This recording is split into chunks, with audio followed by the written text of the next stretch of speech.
Communications Commission has determined the following content to be emotionally harmful. Funny things that you think's funny aren't funny. Give me cocks all the time. I want cocks all over me. The Alan Cox Show kicks ass, man. Welcome. Show me what you got. You're not going to see a lot of cocks on TV.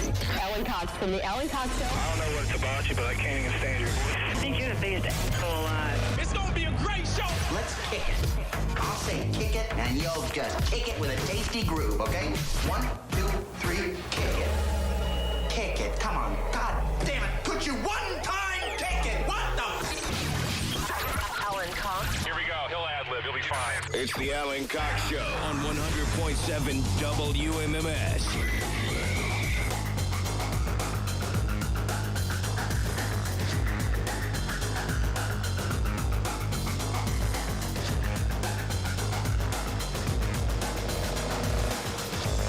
Hey, what's going on, guys? Good afternoon. And ladies, and everything in between.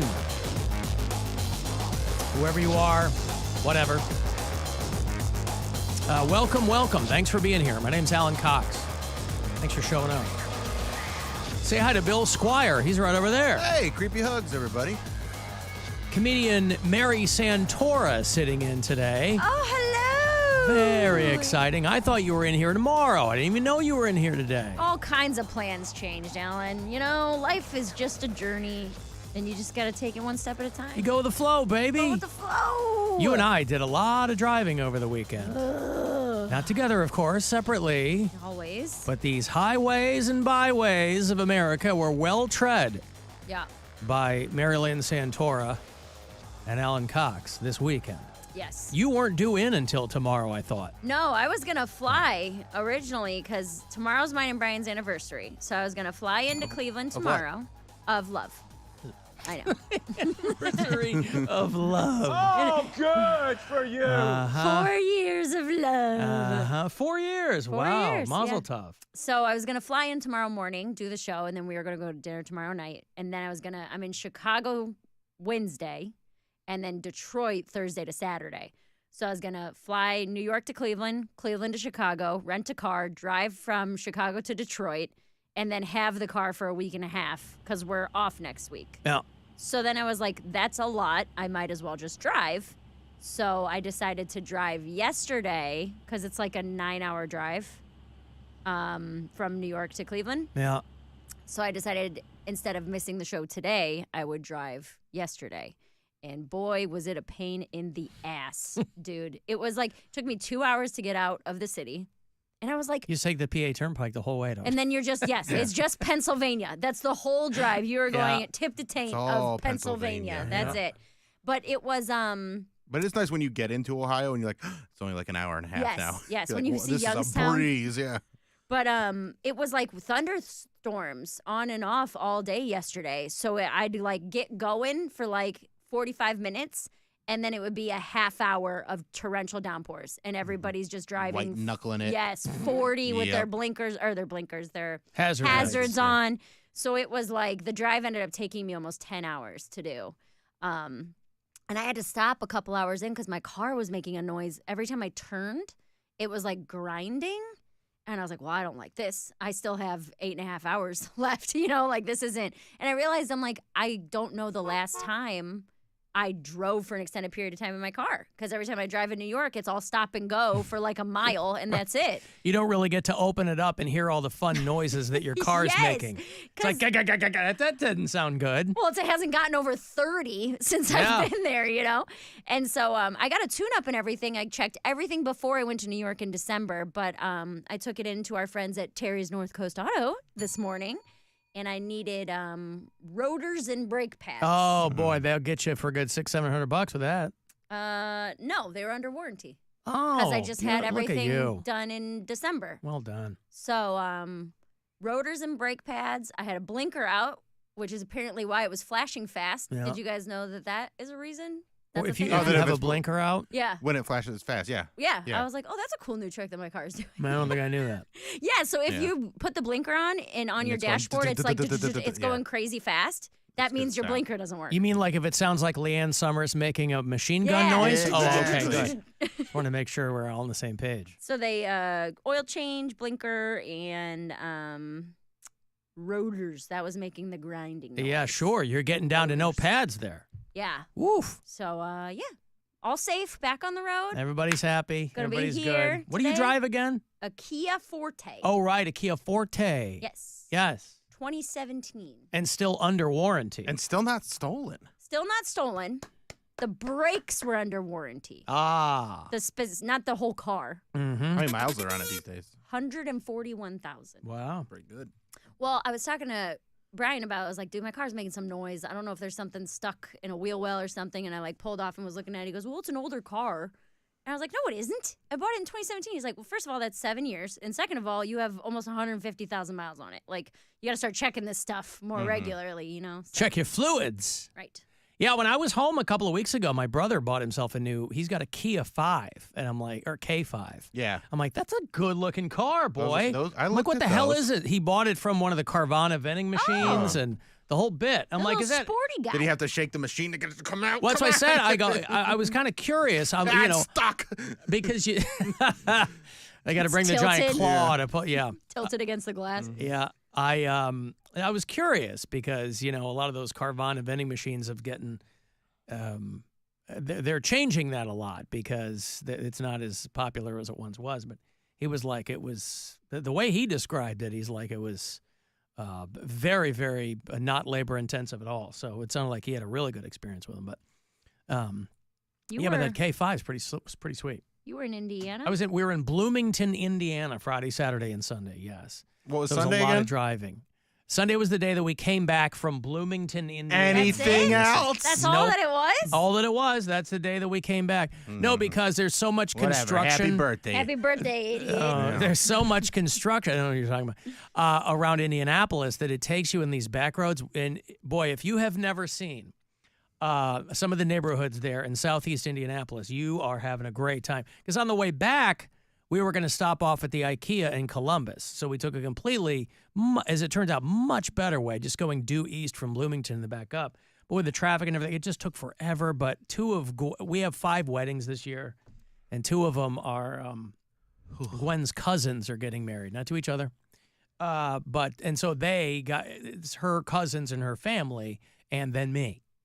And it was this big, party over the weekend and out on the lake and in Bloomington. And of course, my wife went to college there. She went to Indiana University, so it was kind of old home week end for her. But it was a lot of driving. It was fine. It was a good time. It was fun to see everybody. But I'm like, I'm the oldest dude there, so it's like we're all kind of kicking it or whatever. But it was fine. It was just a lot of driving, but it was fine. But yeah, that rain where you'd be driving through massive sheets of torrential rain. Then it would stop, and you'd be like, all right. Yeah, then you go like 10 more miles, and it start again. I'm like, come on, man. Yeah. But you can see because you see it coming. Yeah, because Pennsylvania's like all mountainous in that area. So I'm like, I can see up ahead. I see at the top of the hill where it's raining again. Yeah. So that was kind of frustrating. Yeah, I was.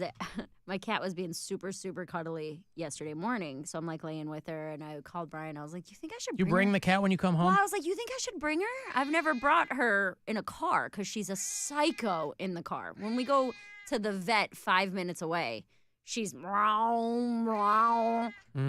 So he was like, "You want to drive her 10 hours in a matter of 2 weeks, twice, in the car."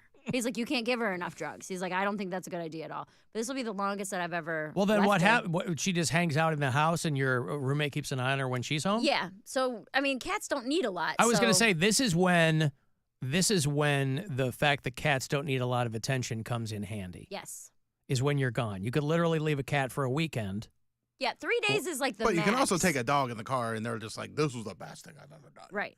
Like my dog loves going for a car ride. Well, some dogs don't. Like you have to know if your dog gets Right. car sick, or Right. some dogs puke in the car. Like you Or- can't have My that. dog just curls up in the front seat and is like, let's go, Yeah, that's baby. what my dog does too. Well, because some dogs and cats, they'll have like travel anxiety. I was reading a Reddit page where they were like, yeah, my cat loves to travel. I put it on the harness and walk it at the at the Anytime rest travel stop. stop. I'm like, no way. And not in a million. I can't even put a collar on my cat. We tried. Every animal's different. We tried training one of our cats when I was married to walk in a harness, and just as soon as we get outside, they'd flop over. Yeah. And you're like, come on. And they're like, nope, I'm Screw dead. this. I'm I in can't the grass. do this. Yeah. You don't drag them through the grass, kick up sparks or anything, pull them down the sidewalk? You don't want to start a fire. That's how you train them. But yeah, so I didn't want to leave her for 2 weeks. But yeah, my roommate will check on her probably. My roommate is actually going out of town on Friday. So she'll check on her Tuesday just to make sure she has food and water. And then again Friday. And then a friend of ours is checking on them Sunday. And then my roommate will be back next week. So. God, you have to deputize people when you have pets and you're gone. Yeah. Hey, could you poke your head in and then hope that they don't, hope they not remember. dead or Yeah, something? hope they Yeah. remember. That's a lot like to put on somebody. Rotate because if I go out of town and don't take Whoopsie, people will be like, who's watching? And, it's between my girlfriend and my daughters, and just even when my sister was around, she would be like, hey, let me know. Yeah. But yeah, there's plenty of takers for Whoopsie. Well, it's just a cat's real easy. Where I'm like, you don't have to scoop her box or anything because she's only my roommate's only going to be gone a couple days. So it's like, hey, just make sure she has food and pour a cup of water into her fountain. That's all you got to do. But you don't have to scoop her box. No, you don't have to give her a pap smear. Oh, God. FYI. All right, well, good. We're home. Everybody's We're all here. here. The gang's all here. I got to take a break. I'm going to have Third Eye Blind tickets for you shortly if you want to join Bill Wednesday on the very last Alan Cox Show Funny Bus, Cleveland Funny Bus. I'll have passes for you today and tomorrow. 35192. Text me for anything you can watch live and hit us up at alancoxshow.com. It's the Alan Cox Show. Everywhere on our free iHeart.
I never got to do like the Half-baked. Jim Brewer half-baked thing. F you, you're cool. I've never done that.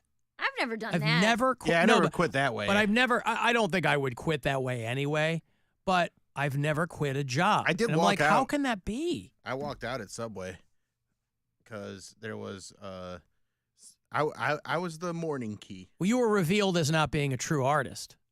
That is not You true. lied on your Sandwich resume. fake. I'm Yeah. very. You were a sandwich fartist.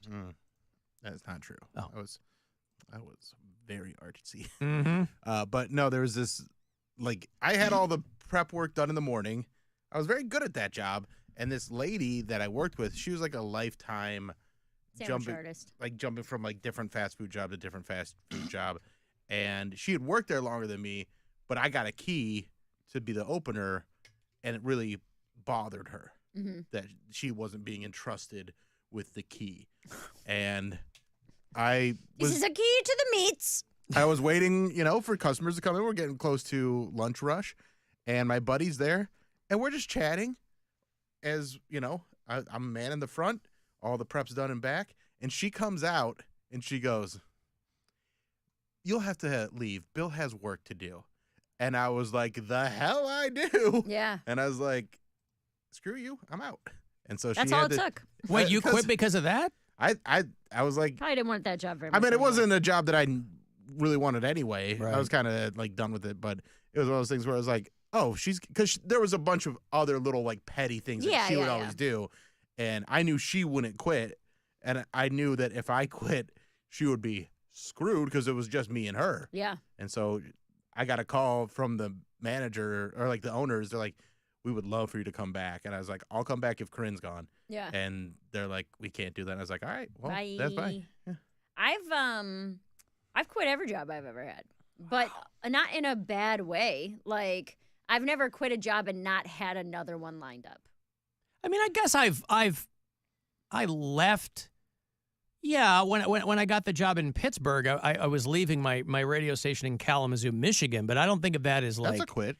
You quit. Yeah, You but I was quit working there. but I was at the end of my contract anyway. The But timing you just still worked stopped. out. You still quit.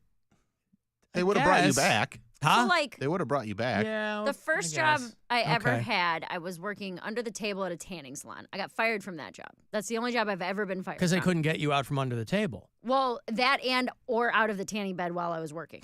They were like, "You can't do this. There's people here. You got to stop working here, man. I don't know what to tell you." But that's like how, because you barely see tanning places anymore because most of them went out of business because the girls were just tanning all the time. Well, I was 16, Right, working that's who under they the hire. table, and this is 20 years ago. Yeah. You know what I mean? So I'm like, screw this.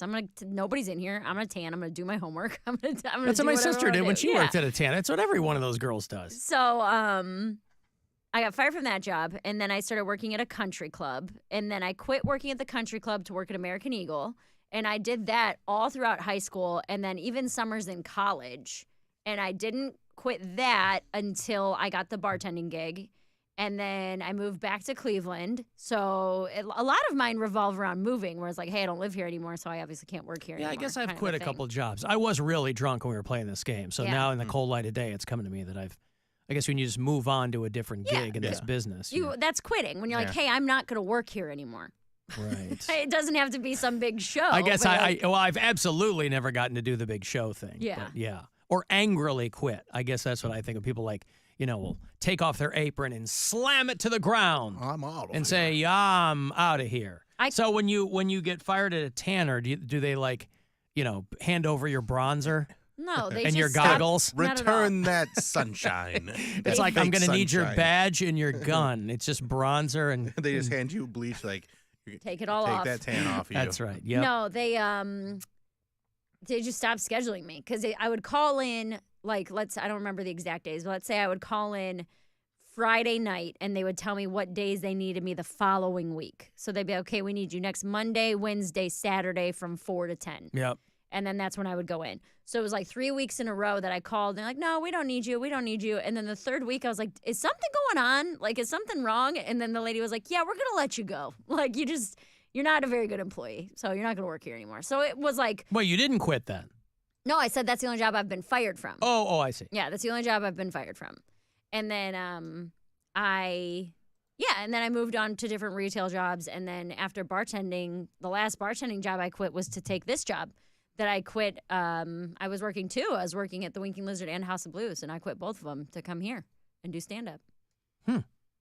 So, Alan, was Bill near the fight at the game on Saturday? Oh, I didn't. You no, see that? I did not see the fight. Channel 19 had some video on it. We were way up. Oh, he's got a chokehold. Well, sometimes the heat makes you do strange things. A wild fight at the Guardians game last night leaves fans shocked, and it was, as you see, all on camera. And, of course, it was buzzing on social media. It left 0 people shocked, by the way. fight. A fight at the ball game when it's 100 degrees out. Yeah. Left bystanders shocked. It did. No, Bill was there on Saturday. that's like an old man. That was Those a are Friday. two old men. Yeah, he like hits the guy in the top of the head like boing, like a cartoon, and the guy just flops on his ass on the step there. Those are two pet paws. Yeah, there are a couple of gray goateed, balding dudes in Guardians jerseys, and they had too much to drink. And I call them the Indians. So do I. And then they fight. Uh-huh. That's right. So you got fired from Blockbuster, the upscale restaurant and the hotel. Well, see, that's what I'm saying. We were playing this game. I was thinking, I've been doing this for so long that I'm like, I've never. But yeah, you're right, I guess, now that I think about it. I've quit plenty. Yeah. I've quit a lot of jobs. You've quit You were every pretty job drunk. I except was this drunk one. on Saturday night, yeah. Quit this one right now. I'm not going to do that. Quit today. No, I won't do that. I dare you. I would love to. I'd love to drive off into the sunset, but I have too many responsibilities, Mary. No, you don't. Yes, Name I do. one. I've got children. No. I've got a wife. Gay. Gay. Don't tell her. It's really going to go south. She knows. Boy, I'll tell you what. I'm sure that there's a third celebrity somewhere who died. One of the Pirates of the Caribbean died. Some pro, not one of the main guys. Oh. But that's one of his credits. Oh, a guy from Pirates of the Caribbean died. What's his name? He's like a pro surfer who played one of the pirates. I don't know. But he died in a shark attack. What's his name? I don't know. Google Pirates of the Caribbean shark attack. It'll come up. It's like a Samoan name or something. But the woman who, the Latin American Marge. Tamayo Perry. There you go. I wouldn't even know if it was different. The Latin American Marge Simpson has passed away. A woman, the voice of Marge Simpson in Latin America, dubbing Marge on The Simpsons to Spanish for Latin American audiences is a woman named Nancy McKenzie. Boy, I wouldn't have picked that one out, but she voiced Marge Simpson for many years. She was 81. That's how old Julie Kavner sounds now, by the way. Over there on The Simpsons, and listen, when you've had a cast on one show for 30 years, 30 plus years, people's voices are going to sound different. Yeah. But a lot of the voices on that show don't sound that different. No. Harry Shearer's Burns is different because whatever. But Julie Kavner, Jesus Christ. Homer still sounds pretty similar. Yeah, Castellaneta's still killing it. Azaria sounds good. The kids sound good. Sound the same. Yeah. Here's a little bit of Nancy McKenzie dubbing The Simpsons into Spanish. Rápido, niños. No quiero que lleguen tarde a su primer día de escuela. Oh, ¿qué tal esa pancita? That's still a pretty good Marge. Yeah. Gordis. Because that was Homer, right? No, that's when she tells. Like Jesus. That's when she tells. Remember when she tells Lisa, "Oh, somebody's getting a little chunky," and then Lisa's head explodes because Marge puts her own stuff onto her as a body shaming episode. That's a later episode. I don't think Lisa I saw that hears her voice like chunky. Oh. So the Marge Simpson, the woman who dubbed it into Spanish for many, many years, is gone. And then a guy named Tony Cakes is dead. And I would love to think that this was planned because it would make for a great, great story.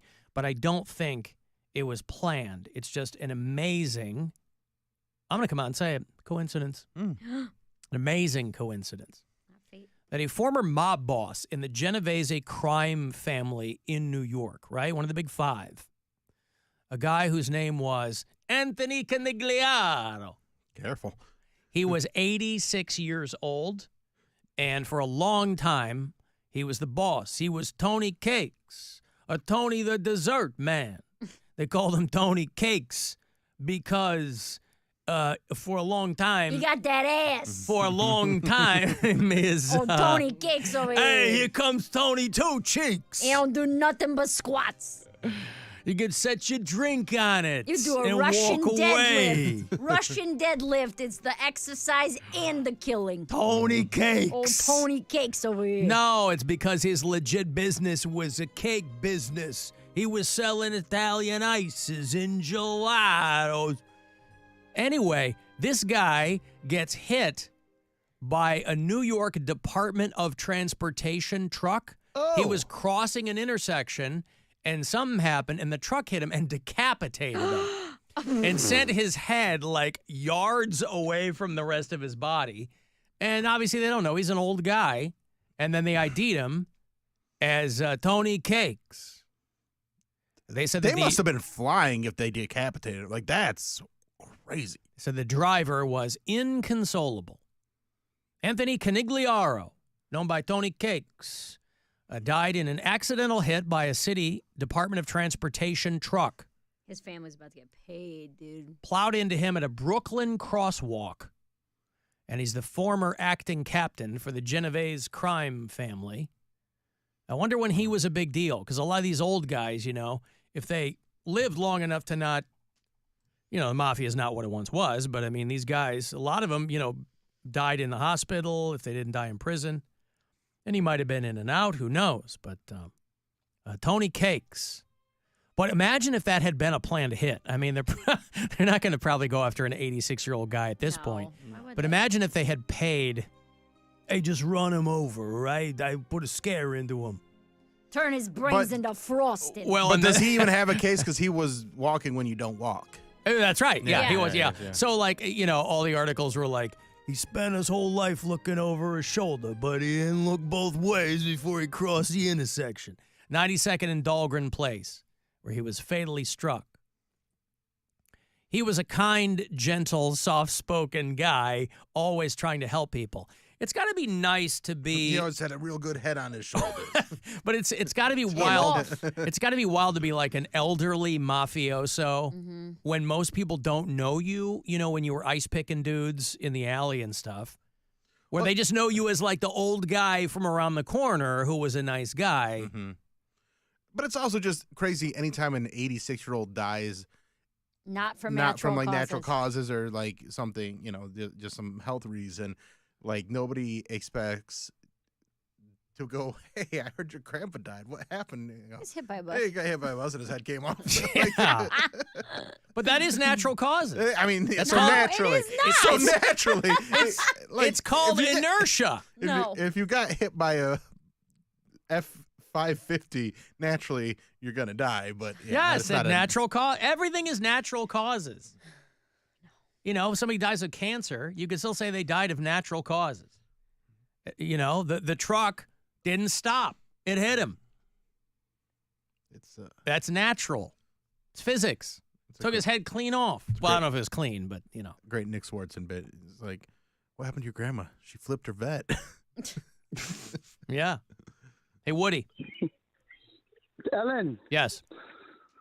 Como tu día, hermano? Lo siento para la Bart Simpson. Well done.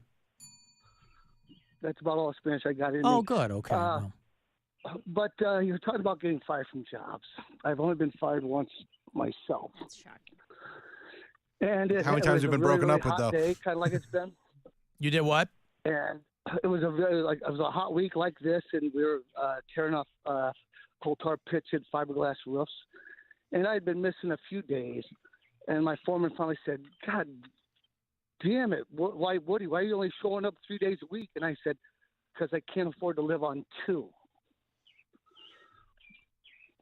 So, he did it. Take that, the man. Woody did it. Take that. Right. And that guy was never heard from again.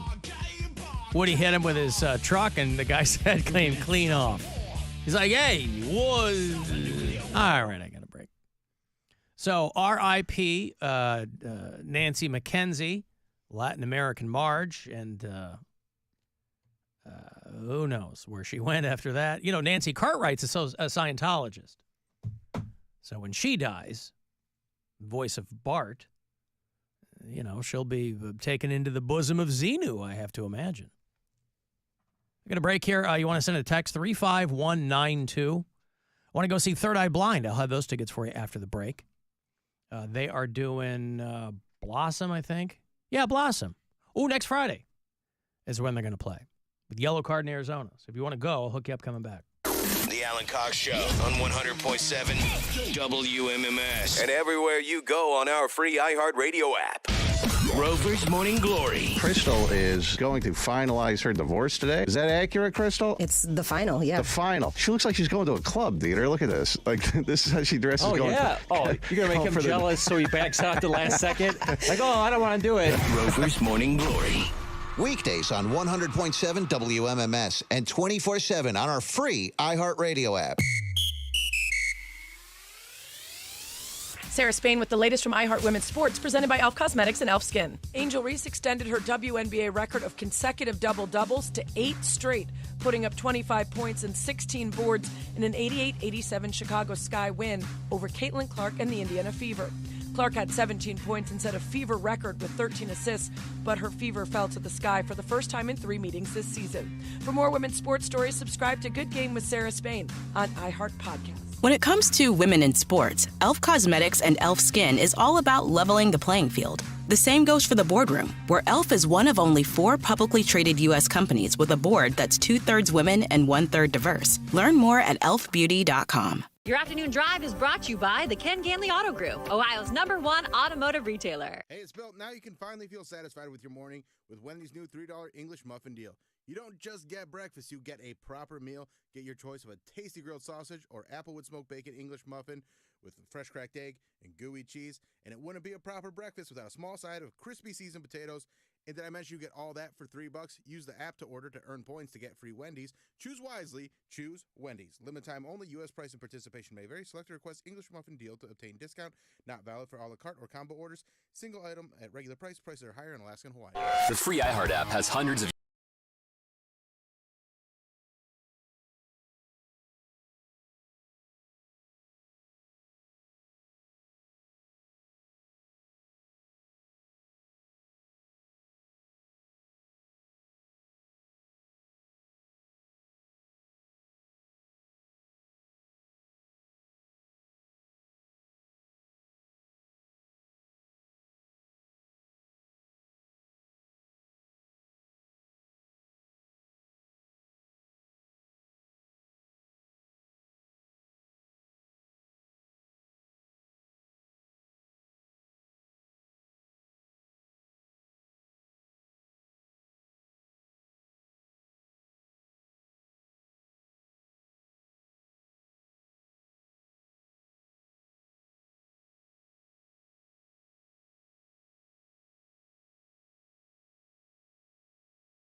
from the Bath Authority Studios.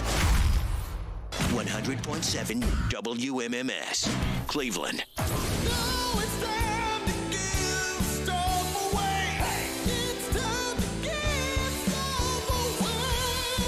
All right, I want to go see Third Eye Blind. They're headlining the Summer Gods Tour with Yellow Card and Arizona. Those are their special guests.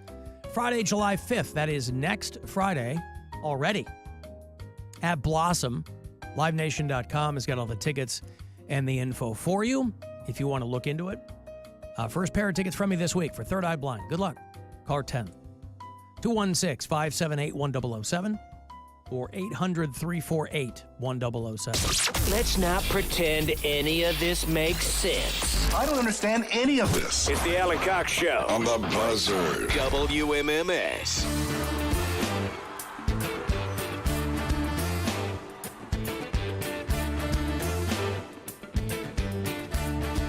Dave Matthews Band at Blossom tomorrow night. Anybody going to that? Nope.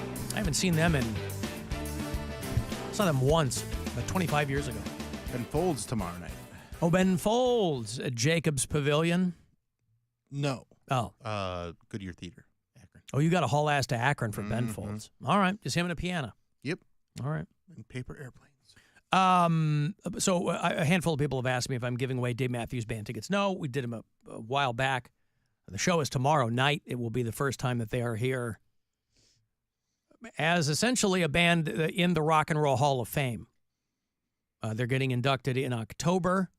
They are the only band to win the fan vote and not get inducted. They were first nominated in 2020, and they won the fan vote. And they were the first band since they started doing the fan vote online to have the fans say yes, but the Rock and Roll Hall of Fame committee say no. And they won the fan survey a second time. They got almost 1 million votes. And so the Dave Matthews Band will go into the Rock and Roll Hall of Fame. I think the tickets for that, well, tickets for Dave Matthews are like $70 if you want to haul ass to Blossom tomorrow night. But the tickets for the Rock Hall induction ceremony, now that it's at the Romo Fijo, used to be a public hall, and now it's at the Romo Fijo. I think that they've announced those are going to go on sale next month. Pardon me. And that's always very entertaining. They used to film it and chop it up for HBO, but now they air it live. So it's a very, provided they're still doing that. I don't know. Things change from year to year. It's only here every 3 years. So the last time it was here was Tina Turner got in and the Go-Go's got in and who else? Foo Fighters Eminem? got in. Carole King. No, it was Eminem's in this one. LL Cool J, but Eminem showed up. Talked about him or inducted him or well, something. he was a surprise guest. Is that what it was? One of the performances. Chappelle came out. Yeah, he inducted Jay-Z. There you go. So I don't know who will induct the Dave Matthews Band. They haven't really dropped too much information on that, but I always like to know who's going to be coming. And it is entertaining if you've never gone to one of those Rock Hall induction ceremonies. That's so much fun. It's a long night. It is a long night, but it was a very fun night. They are shooting. They're finally starting to roll tape on Superman a couple blocks over from us. I was walking around last week. I met my wife and my daughter over at the public library, and they were getting the sets ready. They were transforming the storefronts there on Superior and 6th to what would be, background for Metropolis. So like, rewrapping fire trucks and all those kinds of props. But now James Gunn is in town, and David Corin Sweat is in the Superman outfit, and they're over there shooting.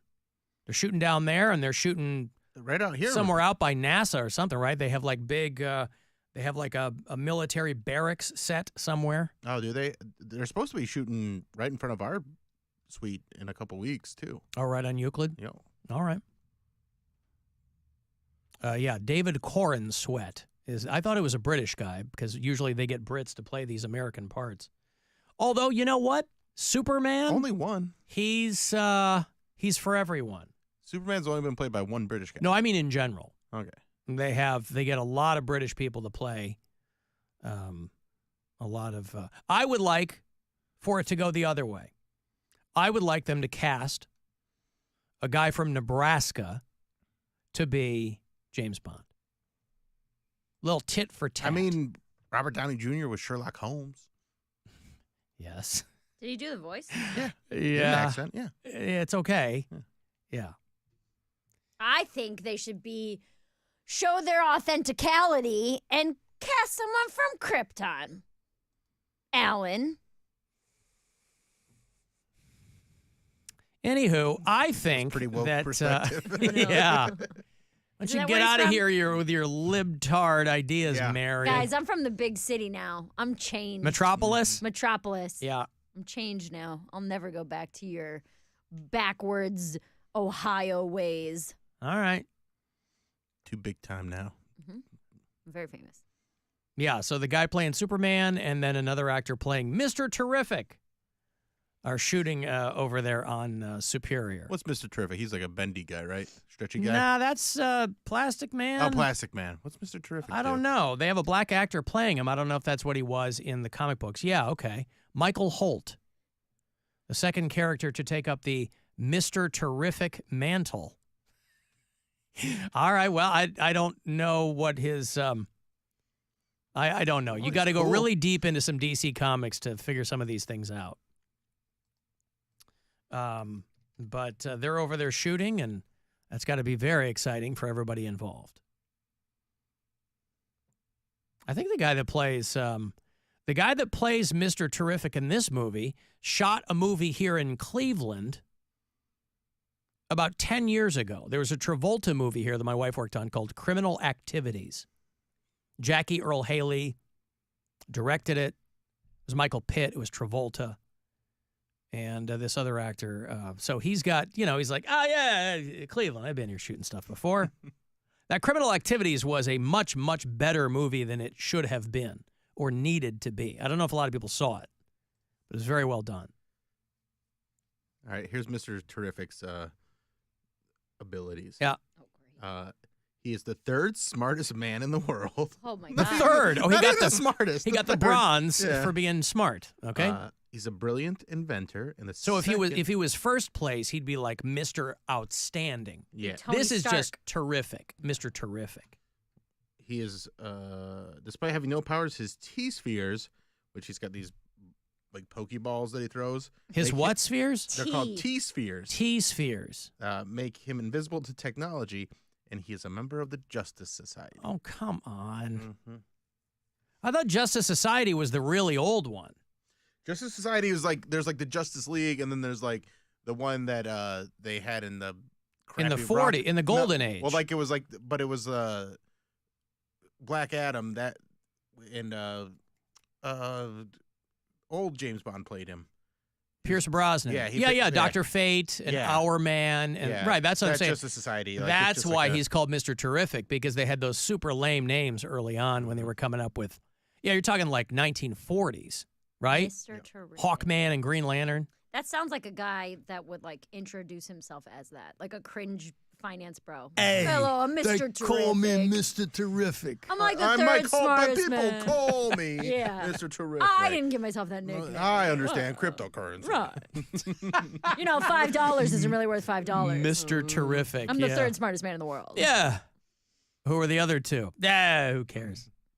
Mr. Stupendous. Are there any women smarter than you? Of course not. And Miss Amazing. Yeah, who are the girls in the JSA? It's actually, I actually have an algorithm that proves women aren't funny. Mm-hmm. Solve for X. Yeah, okay. Mr. Terrific.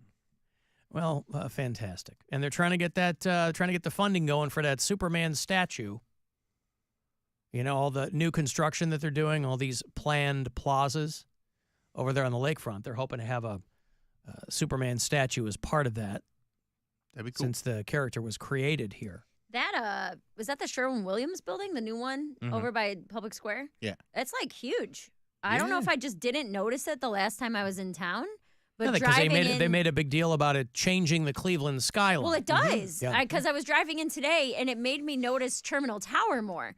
Because Terminal Tower, again, I don't know if I just didn't look at it when I lived here, but I'm like, it kind of looks like a castle on the top. Like when you're driving by, I was like, is that a new castle building? Like, what is that? A new castle. I was like, I guess I'm used to seeing it lit up at night. Mhm.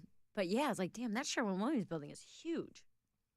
Boy, it would change your life to be a relatively unknown actor. It's not like this is David Corenswet's first gig, but he was in something that got him noticed. I don't know if it was Bridgerton or whatever he was in it was. that X-movie. No, what's the...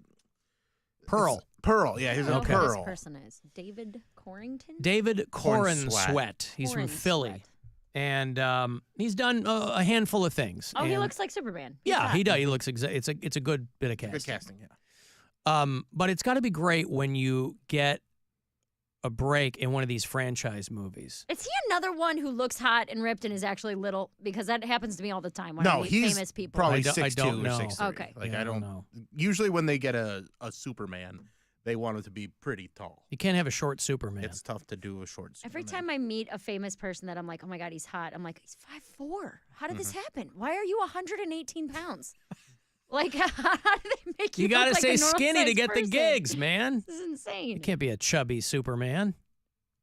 No, But but it's you're got- talking about, like, they look so They look big so, on yeah, screen. and Yeah, like, because we're then, seeing yeah. them 20 feet high. That's why. and we're also seeing them next to 92-pound actresses. Mm-hmm. So when they weigh 130 pounds, and it's whatever. Well, and the superhero costumes have the muscles built in.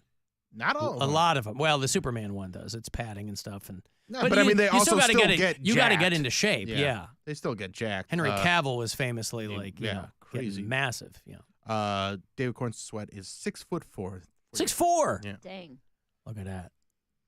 But it's got to be nice when you get on one of these massive pictures with a huge budget. There's pictures of them because Cleveland.com's got a bunch of pictures of them shooting. And, when they yell cut, you just walk over and somebody just holds an umbrella over you. Mm-hmm. Because it's really hot. You need some shade. Maybe your assistant. I like how they say in this headline, actor David Cornsweet seen in downtown Cleveland on set of rumored Superman movie. Rumored? Does it still say that? That's what this rumored one says. Superman. What else? He's just hanging out? Yeah. I mean, on what set? He's wearing full Superman Where it regalia. says Metropolis everywhere, he's wearing a Superman suit. But it's just a rumor that this movie's coming. As rumors go. Well, Cleveland.com, they've got a bunch of... Filming begins on set of Superman in downtown Cleveland, June 24. That's today. That is today, yeah. They got I all the wonder sets if done that's last why- week, and they started shooting today. Because I've seen all these different buses lined up over on West Huron. I wonder if those are going to being used for Metropolis buses. Probably, yeah. There's That's- photos of them re-decaling some either real or prop fire engine trucks and things like that. I just remember when I moved back home to work in 2006, they were shooting The Dark Knight in Chicago. And I remember walking up. I hadn't gotten an apartment yet, so they were still putting me up in a hotel. And there were 2 or 3 streets south of the river in the Loop that were just lined with Gotham props. There were huge tables. I mean, literally, I was walking by prop tables. I mean, we're talking like 4:30 in the morning, and they have set security, but there wasn't a guy near me, and I'm walking. That's what I'm saying. What'd you take? Nothing, but You I'm should've. walking past these long 8-foot tables full of like prop guns. Yes. And there's Gotham Police Department squad cars there. Take It his was tool belt. pretty Take wild. his whole tool belt. His utility belt. Yes. No, I wasn't going to take anything. I would. They got money. They'll replace it. It's not the Yeah, only have one extras. they have. There's cameras. What am I'm going to take? Hey, I lifted a movie prop off of a Yes. table. Why? They were And just then you sitting can out. resell You thought, it. yeah. You thought That movie's huge. You didn't know what's his name was going to die. Heath Ledger. No, I didn't. You would have stole some the pencil that he shoved that guy's eye into. You sell it for $2 billion. Then I quit this job. I guess I'm not that guy. I'm not the steal a prop off the table guy. You just don't even think about your future. It's ridiculous. Knowing me, there'd be a guy right there I didn't see. Hey, what are you doing? Nothing. I just thought this was cool, man. My bad. Yeah, nothing. Big fan. Big fan. I'm not that guy. Hello? Alan, this is Clem Fandango. Can you hear me? Yes, I can hear you, Clem Fandango. Alan, this is Clem Fandango. Yes, I can hear you. Can you hear me? Yes. Alan, this is Clem Fandango. God damn it, Clem Fandango, I can hear you. I don't understand that. Alan, birthdays are merely symbolic of how another year's gone by and how little we've grown. No matter how desperate we are that someday a better self will emerge, with each flicker of the candle on the cake, we know it's just not to be. But for the rest of our sad, wretched, pathetic lives, this is who we are to the bitter end. Inevitably, irrevocably. Happy birthday. No such thing. Mm-hmm. No such thing as happy birthday. So Jerry's trying not to be funny. Thank you, Matt. Good callback. Alan, Lex Luthor and Bruce Wayne are smarter than Mr. Terrific. So you're probably the fourth. What? Please. Right. Not even. Alan, go deep into your comic book collection. Oh, that's right. You son of a bitch. I'm getting trolled now on my comic book collection getting stolen. Not Yeah. Well, yeah. Allegedly. I guess, right? They were shooting over by Lutheran Hospital last night. Yeah, okay. Well, that's fine. Well, there's a lot of people who apparently are hip to the Mr. Terrific lore, but I'm curious how he... So is this a Superman set then? Is it set in the 40s? No. It's I not. don't think so. Because Mr. Terrific is one of those characters. That's a Yeah, but golden I mean- age character. But they can always bring people back. Especially if he's, But like they haven't been doing that with villains. That's why I wondered if this was like a... Is he a villain? Prequel? Well, no, but I mean like... But this is... Because this is also going to have Lex Luthor in it. Yeah. And I think he's going to... There's also, I feel like, a good chance that James Gunn will bring characters like that in because he can build an emotional attachment to them in the movie and then kill them. Okay. Is that his MO? That's what he does? I mean, he just knows how to tell a story. Who's Luthor in this one? It's what's his name? Not Nicholas Hoult. Yeah, I think it is Nicholas. Is it Nicholas Hoult? Is it I think it is Nicholas Hoult. Okay. He was already an X-Man, and he's in that Nosferatu movie coming out. They had Menor Headland shut down all this week. That's where I was thinking. That's where they set up the military barracks sets out there. Oh, I liked Kevin Spacey's Lex Luthor. I'll say it. I don't know It if was he just- was it wa- diddling people on the set, but that was I thought Superman Returns was an underrated movie. That dude went on and played him. Brandon Routh played him in a TV show. Yeah. They didn't recast him in the movie, but they're like, "Yeah, you want to play him on TV?" You wanna play it? Yeah, okay. You wanna be on the CW? Yeah. What happened to Smallville? Is it still on? No. Smallville ended a long gone. time ago, but that was different. That was Tom Welling. What's his name? Tom what? That was Tom Superman? Welling was What's he Smallville. doing? Or did he make enough money that he doesn't have? This is not him. In Smallville, it was him. No, these guys do like Tom Welling they do was- Comic Cons and things now. Tom Welling was in Draft Day. Yeah. What? He's 10 done years ago Oh stuff, now. my God, he looks so old. He and is old. fat. It was 20 years ago. This isn't my Superman. Hashtag not my Superman. All right. Oh my gosh. I guess, yeah, he was probably what, 19, 20? How old was he when he was doing this? Probably mid-20s. Yeah. But it was on the CW, right? Right. I mean, a long time ago. Yeah, we didn't have cable. So we watched Smallville like, if it was on every night or once a week, we did not miss an episode of Smallville. Yeah, I I never watched saw like it. the first 4 or 5 seasons pretty religiously. I liked it. 2001 to 2011.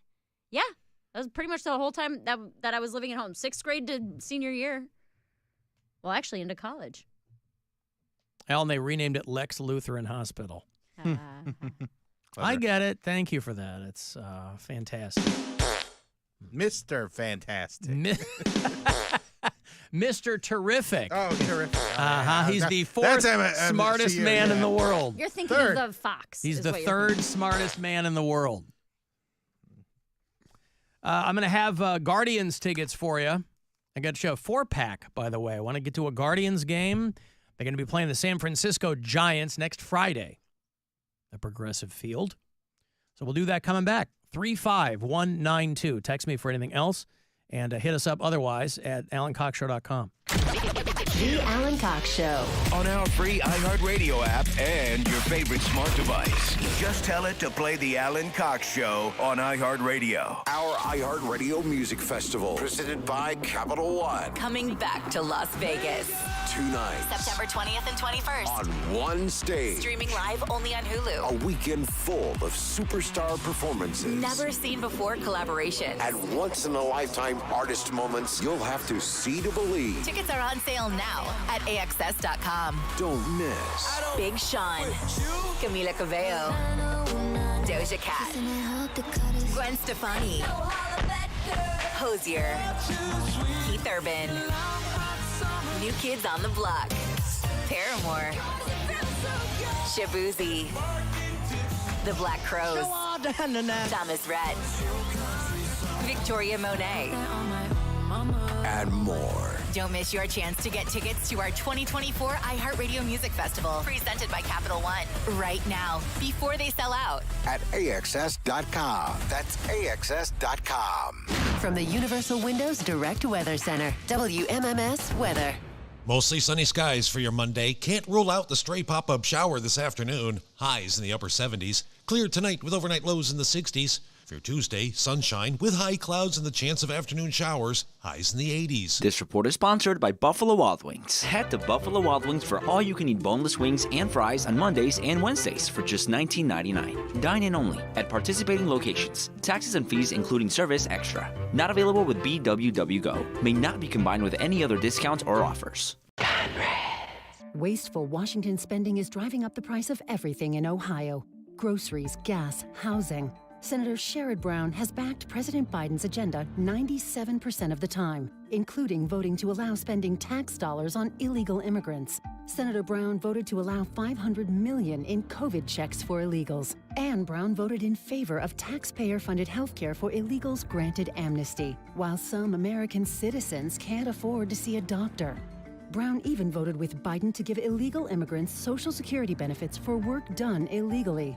Call Senator Brown at 216-522-7272 and tell him to support S-3578, the Protect Medicaid Act, and vote against reckless, out-of-control Washington spending on illegal immigrants. Ohio fans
dangerous. Too dangerous or disruptive to the existing status quo. Hosts Ben Bolin, Matt Frederick, and Noel Brown introduce you to the world of stuff they don't want you to know. We've officially entered the age of biohacking. History is riddled with unexplained events. Is somebody messing with us? Now, it's time for some answers. Take us to the edge of the rabbit hole. We'll do the rest. Listen to Stuff They Don't Want You to Know on America's #1 podcast network, iHeart. Open your free iHeart app and search Stuff They Don't Want You to Know and start listening.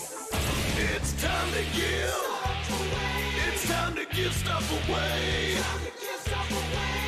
All right, I want to get yourself to a Guardians game right around the holiday next Friday, July 5th. It's a 7:10 start against the San Francisco Giants. Tickets, info, everything else.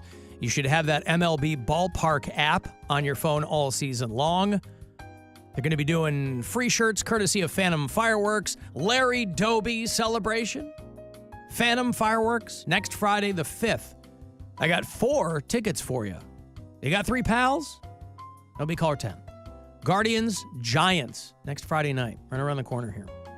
Good luck, 216-578-1007 or 800-348-1007. The Alan Cox Show. The official show of those weirdos who ride shotgun with their bare feet on the dashboard. You're a weirdo, but let's do this. On 100.7 WMMS.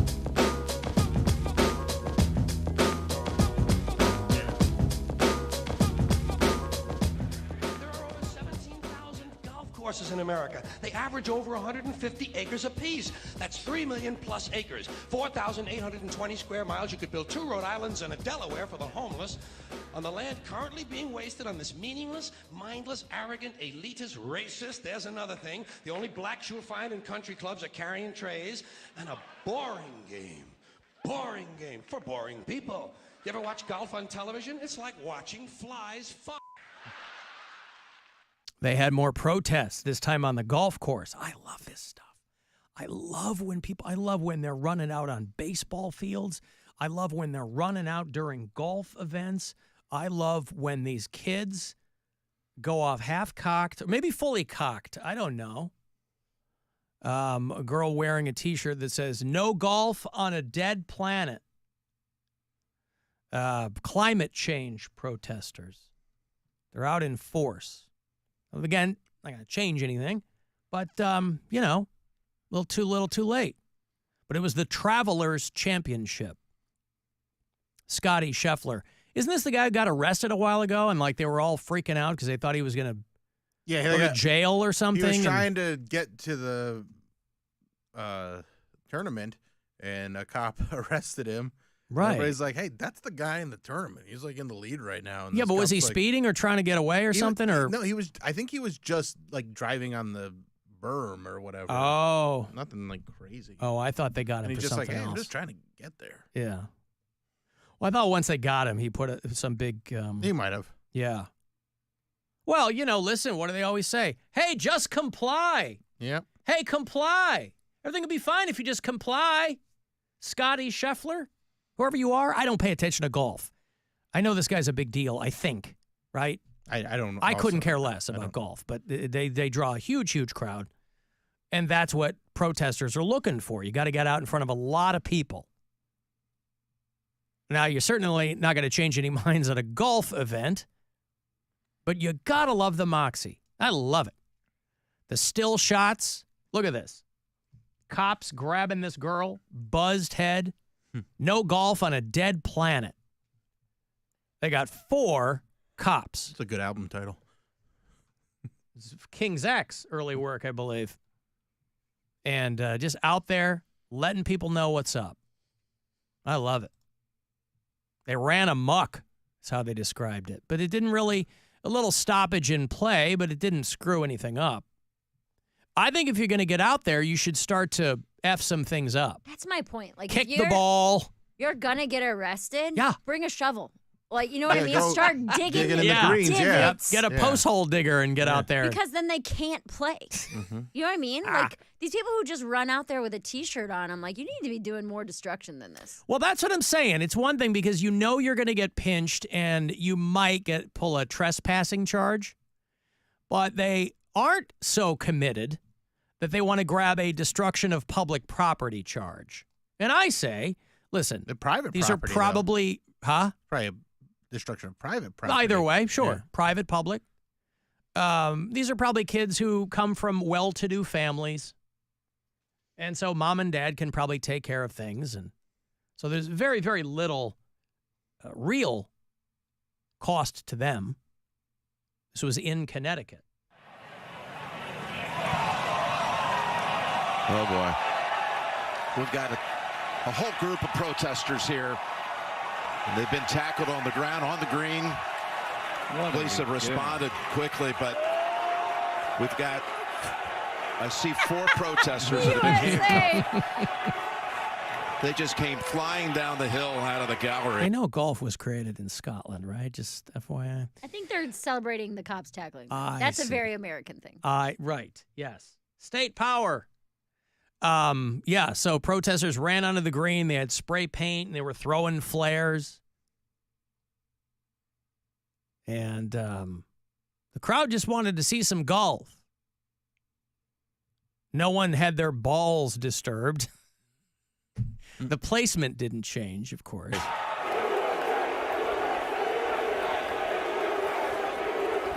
Or CBS had to cut the crowd mics because they all started chanting a-holes. See, or even that, like, okay, no one had the balls weren't moved, then bring 4 dozen balls and just shake them everywhere That's so what I'm nobody saying. knows what's what. You're Dude, not disrupting anything. You're not going to change anyone's mind, so have some fun with it. Listen, you're probably going to jail anyway. Yeah. So do something about it. Yes. Don't make it a hollow statement. Take It's a already- bunch It's of already laxatives. hollow enough, all Yeah. right? Take a bunch of laxatives and poop on the green. Everywhere. They can't continue to play if you disrupt it like There's that. poop everywhere. That's what I'm saying. Get a bunch of looks like gophers. there's a lot of, looks like some diarrhea on the ninth hole there, Frank. If you really wanted to mess things up, you get a bunch of gophers. Yeah. And then start playing Kenny Loggins music.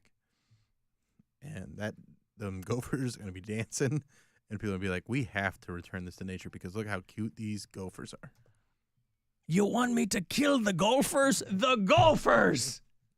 Excuse me, but isn't killing the golfers going to cause some problems? The golfers! All right. Kill the golfers! God, I haven't seen Caddyshack in a long time. Yeah, so throw some diarrhea down the ninth hole, and you know. That's what I mean. You get And a a hole in couple one. baby You Ruths got in the pool. You got to pull your ball out, and it's going to be covered in poo. Yeah, you're already going to get scooped up. They're going to throw you in a squad car. They're going to charge you with something, and make it good. I mean, even what do they charge you with diarrhea on the ninth hole? I don't know. I don't either. Dirty hole on the hole? But I mean, to your point, there's so many more things they could be doing. Because running out there with flares and Yeah, it doesn't they're do- pulling their punches is what they're doing. These are probably the same people that sprayed the orange stuff on Stonehenge, right? But at least that left a mark. Yeah, they just hose it off. Of course, where do you hook up a hose at Stonehenge? You Well, think they got said they use sprinkler like connections out natural there? cornflower paint that Yeah. like washes off in Washes the rain. off, yeah. So they just got to wait for it to rain. Yeah. What do you care about enough that you would do this? Protest? Like, yeah. Like, knowingly probably get arrested, disrupt the peace. What do you care about enough? I don't know. When I was in college, people were protesting the Gulf War, for instance. I was in college when the Gulf War broke out. And people were crapping their pants because obviously anytime you're in college and a war breaks out, which is usually, the rumors start to go around that they're going to reinstate the draft, right? And it never comes to anything, obviously. But that's what people were protesting when I was in college. But I didn't see people there seemed to be more of the understanding that, well, there's going to be protests on campus. You don't have to get in there and start breaking skulls, right? It's baked into the cake. Now, I realize this isn't on a college campus.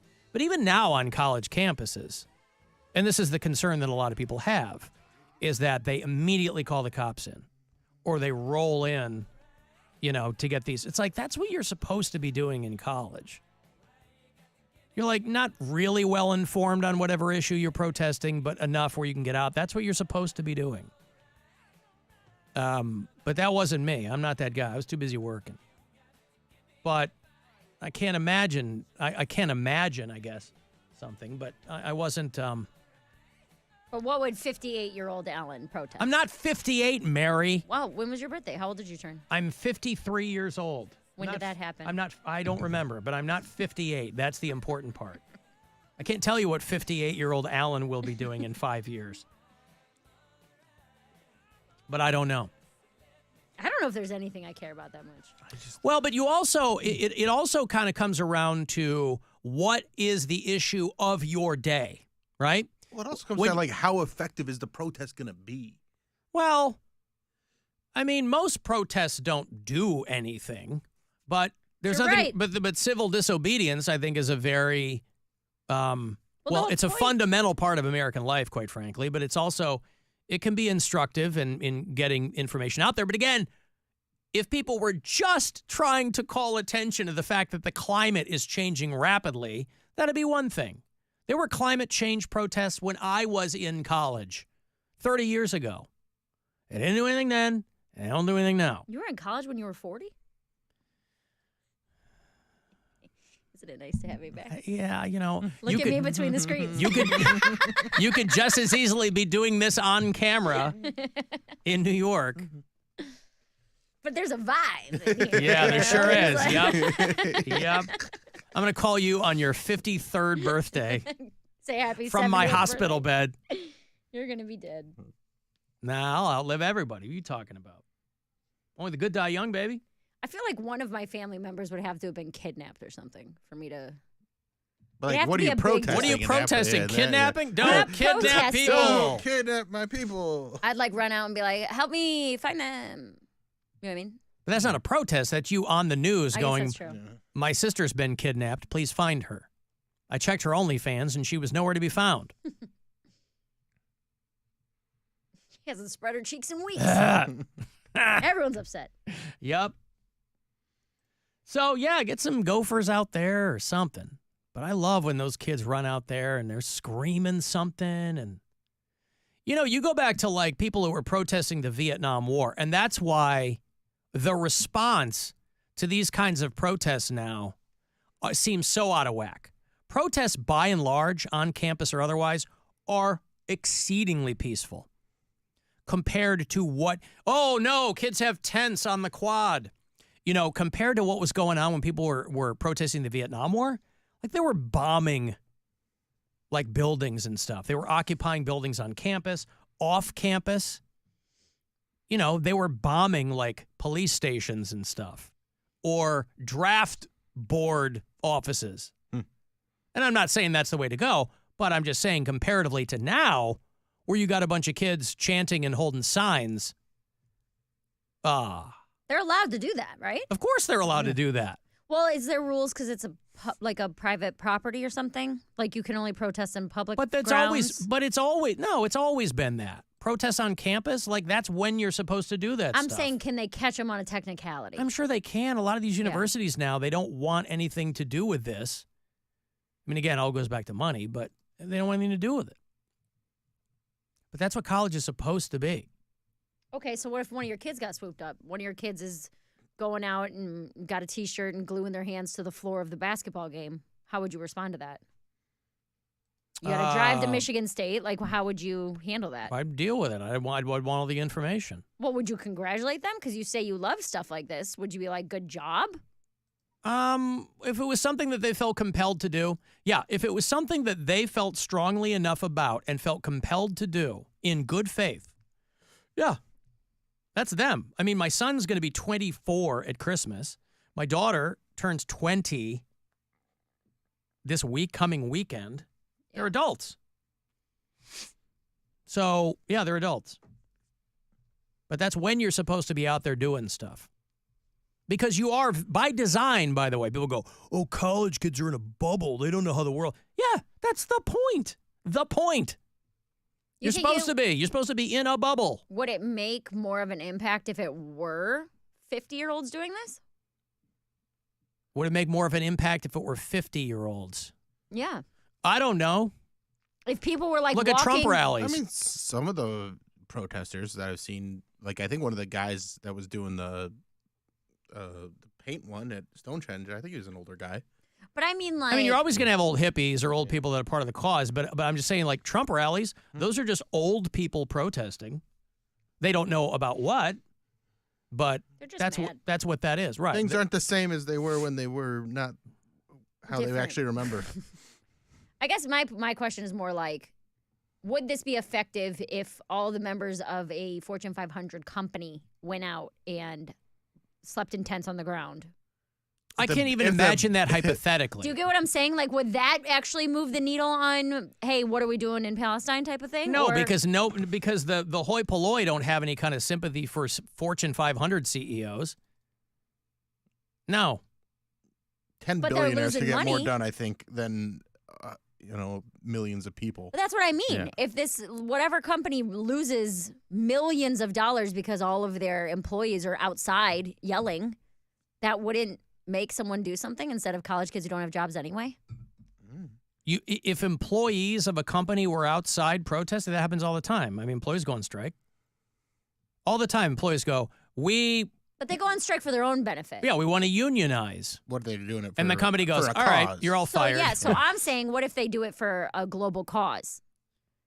If everyone what's a Fortune 500 company? I don't even know. If everyone who works for Meta was like, we're not working today. We are not doing anything until we draw attention to this. Or then Meta would be like, okay, we'll put a badge and you can temporarily change your profile picture to let's save the world for 2 weeks. And then we'll donate 1/10 But I don't think they would do that. Yeah. If everybody, well, you're never going to get everybody to do it. But I'm saying, like, if all your employees and you're just bleeding money because nobody's working. But they're not bleeding money. They would be if nobody was working for a week. They'd have people, nobody domestically, you mean? Yeah. Yeah. Well, they go, people in India work double time. Yeah. They got people all around the world, if you're talking about tech companies. People all around the world. I'm just talking about the companies that have the most money, which I would assume means they have a bigger pull. You mean if Walmart employees stood out in the parking lot and said, we're not working? All of them, every Walmart. Yeah. Walmart, I go, we're hiring. And you'd people lining up to go work at Walmart. And they'd have an inflatable rat outside and, it'd scream scab when those people walked in. But people would still be using self-checkout. Right. So there's no way to fix it. Pretty much. To fix what? Anything. Well, to end the war or climate change or... Well, the climate change, that ship has sailed. I mean, if we were going to do something, it should have been a long time before now, but people are, lazy and confused. Oh, and it's not just that people are lazy and confused. People feel helpless because the real problems aren't even getting addressed, like we talked about last week, where factory farming is a huge issue, and that ain't changing. No, because corporations for decades now have put the onus on people instead of what they should be doing. It's your grocery bags. It's the right. It's your straws. It's your grocery bags. It's recycle your stuff. Right. So people are understandably calling bull shrimp on a lot of that stuff. When I'm a billionaire, I'll make a difference. You wait. What is that? What's the first? What will be your first order of business? What do you mean? What is that? Is that a sign that you don't think I'll help, or that you don't think I'll be a billionaire? Because a little of both. I don't think you'll be a billionaire. I don't believe in me. And when you are a billionaire, you will be. If you make it to being a billionaire, it's going to be because you are so greedy that you are not going to help. That's not true. If I make it to be a billionaire, it's going to be because I won 100. What? Well, it fell into your lap, you mean? No. I'm going to win the Mega Millions 3 times. That's what I mean. It fell into your lap. 3 times. Right. Yeah. That's how many it would take to be a billionaire. Can I call you Billion Mayor if that happens? Yes. I want to be. Be a billionaire so freaking bad. Forgot about this song. This is one of my top Bruno Mars. This is like Travie McCoy. Such a big song for like that summer. Like me and my kids just driving around listening to it all the time. Was he the gym class heroes dude? Yeah. Travie McCoy, yeah. No, I got a break. If you want to send a text, 35192. If you want to join Bill on our very last Cleveland Funny Bus with the Alan Cox Show, Wednesday night, I will have a couple of passes for you after the break. The Alan Cox Show on 100.7 WMMS and everywhere you go on our free iHeartRadio app. Sun's out, buns out.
Buzzard. The home of the Buzzard. Buzzard. This is 100.7 WMMS. Cleveland. It's time to give. Hey, time to give stuff away. All right, once more around the block, the Cleveland Funny Bus. We have one last ride with the Alan Cox Show this Wednesday night. Bill Squire will be your host. A local comedian will be your tour guide. 90-minute tour leaves from Collision Bend down in the Flats. It's a lot of fun. If you haven't joined us yet, you absolutely should. If you can't make us with it this Wednesday, they do a lot of tours. You can even book your own if you want. Go to funnybus.net for the details. 2 tickets here for you to join Bill Wednesday night on the Funny Bus. Good luck. Caller 10. 216-578-1007 or 800-348-1007. Have you ever been impregnated with excitement? Well, it looks like you're showing. Welcome back to your new daddy, Alan Cox. On WMMS.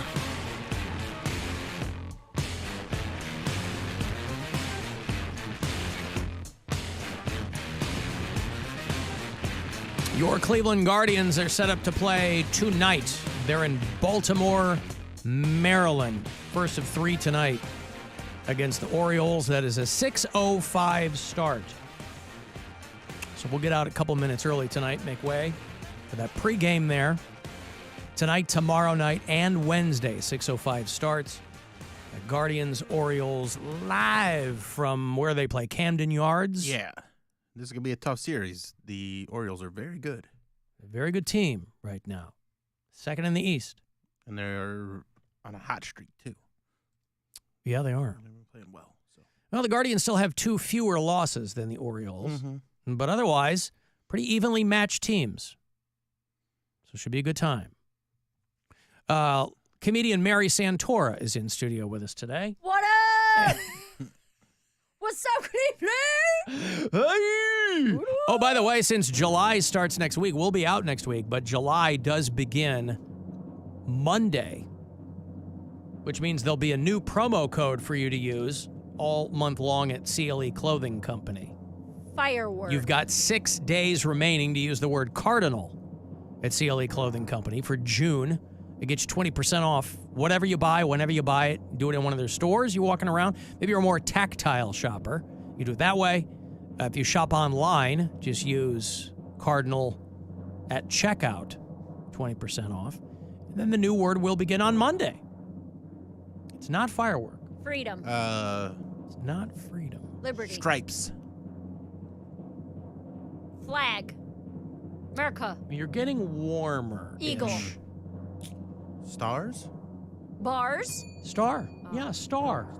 Star is the way you're going to want to use the word star for 20% off at CLE Clothing Company. Rise up, gonna kick a little ass, gonna kick some ass in the USA, gonna climb a mountain, gonna soar a flag, gonna fly on an eagle, I'm gonna kick some butt, I'm gonna drive a big truck, I'm gonna rule this world, I'm gonna kick some ass, I'm gonna rise up, I'm gonna kick a little ass, rock, flag, and eagle.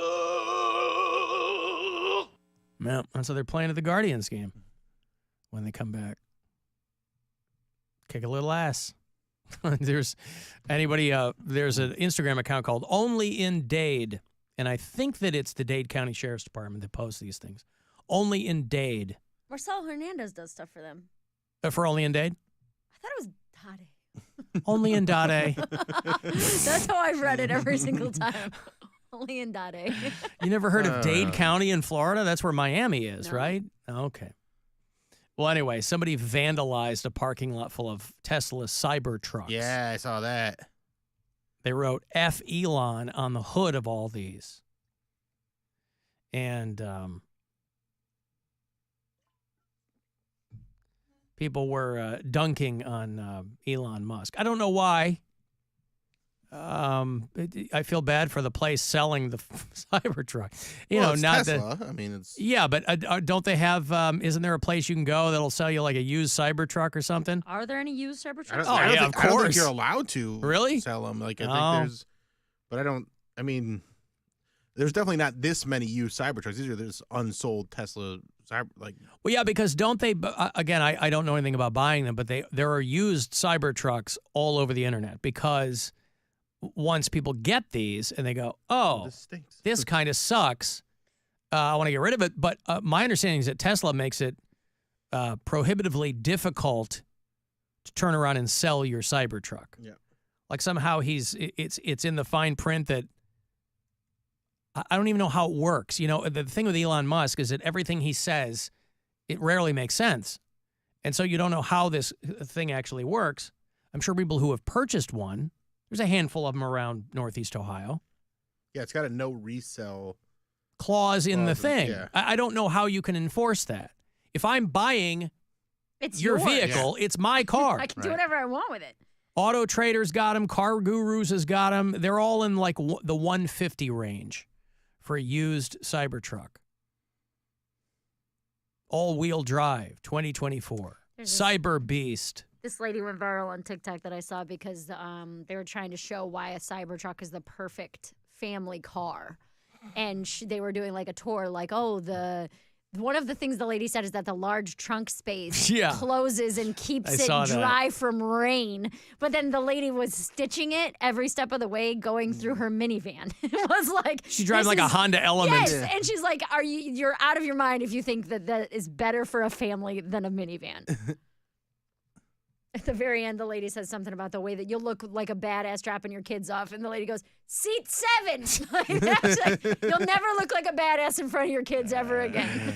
Yeah. Well, anyway, somebody spray painted the F Elon. And I'll show you a little bit of video if you're watching the live stream of the...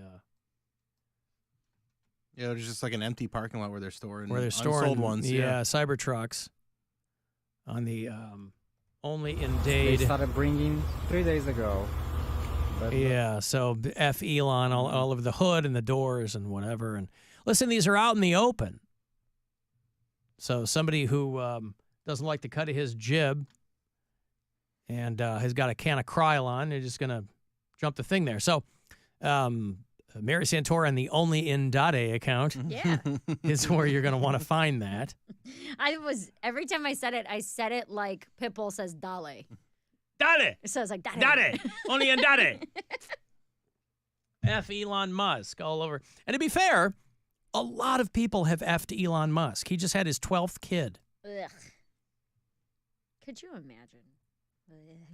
Letting that guy climb on top of you? No, thank you. Well, he's got a lot of money, and that's got to be, people have to have dollar signs in their eyes. His sweaty, weird body. His third child with one of the execs with his Neuralink company. I guess when you own the company, you don't have to worry about HR or any power dynamics or anything like that. It's a company you own. I'm sure that I'm sure it's no issue for them because he probably says, well, this is a separate company and she's not a subordinate. But if she works for your company, Siobhan Zillis, his third child with this woman, bringing the number to 12. I think he's a good dad. I do not. He works. This is a guy who brags about sleeping in his office. You think he's changing diapers? I mean, he's got pics of him with these children. And if you find a woman who's willing to have more than one child with him, obviously these women are going to know him better than any of us would. But that's what I mean. But, is it just about money? Well, what else is it about? Well, I mean, the guy tethered to that person for 18 years. Yes, but there are a lot of poor people who are tethered together for 18 years. At least this guy's rich. Yeah. And I'm sure they think he's a genius, and I'm sure that there's probably some thought of passing that alleged genius on to these children. Someone's got to like him, is my point. I'm sure there are plenty of people who like him. Yeah. Like, these women probably are, like, actually I'm into sure him. that there are. I don't think it's against their will. No. But there's nobody having 12 kids who's like a great dad.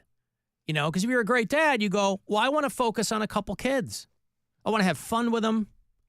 Hillbillies have 12 kids all the time. They're great dads. Was that true? Yeah. Well. They take you to the fair, get you a wristband, ride all day, baby. What better dad? Well, first of all, I don't understand having that many children to begin with. So you lose me from the jump. There's all those rich, studies. poor, whatever. Yeah, there's so many studies about how having more than 2 children is like kids are automatically like not getting as much attention as they should. I'm sure for Elon Musk, it's like a football player or a rapper. I'm sure it's an ego thing. It's a full-on machismo ego thing. Look at all these kids I have. Because, I mean, the guy, he's like a melted candle in a T-shirt. Yeah, so he's real gross. But he's got 12 kids now. And it's your life. Do whatever you want. But these kids are coming. Well, like, different women are having kids of his within 1 or 2 months of each other. So it's like the guy's never heard of condoms or something. He just leaves it in. He doesn't care. Huh? Why would he care? He's got millions and millions and millions of dollars to pay out to have anybody take care of his kids. Right, Hire but an who au pair. wants to? I don't care how much money you've got. Why do you want to deal with like all these baby mamas? Why do you want to deal with all of these? He probably doesn't. He probably is like, listen, you're going to deal with your au pair. You're not going to contact me. You're going to get your check every month, and I'll come by when I want to. If you're saying he's not a good dad. Well, listen, clearly there are many women who have been fine with whatever the fine print says. Because I'm sure there's paperwork involved in this. Oh, yeah, you can't resell a Cybertruck. You think he's just going to willy-nilly leave it in people? Absolutely Well, not. people have done dumber things than that. They've put way more focus on ridiculous details than the things that actually matter. He had his 12th kid a couple of months ago. That was 1 month before another woman had one of his kids. He's had a couple with Grimes, that singer. This is a guy, Elon Musk is another one of these guys who buys into all that collapsing birth rate nonsense. And so, yeah, birth rates are down, but this notion that it's collapsing around the world and he's going to be the guy to, right? He's building a team. Yeah, he's building a team of children that'll grow up and try to go to Mars or whatever. And he gives them all stupid names. So these kids are going to grow up, with plenty of money for therapy. But Grimes is like suing him over these kids. So even if you have a decent relationship with the mom, and the kids are also I think his oldest daughter like completely wants nothing to do with him.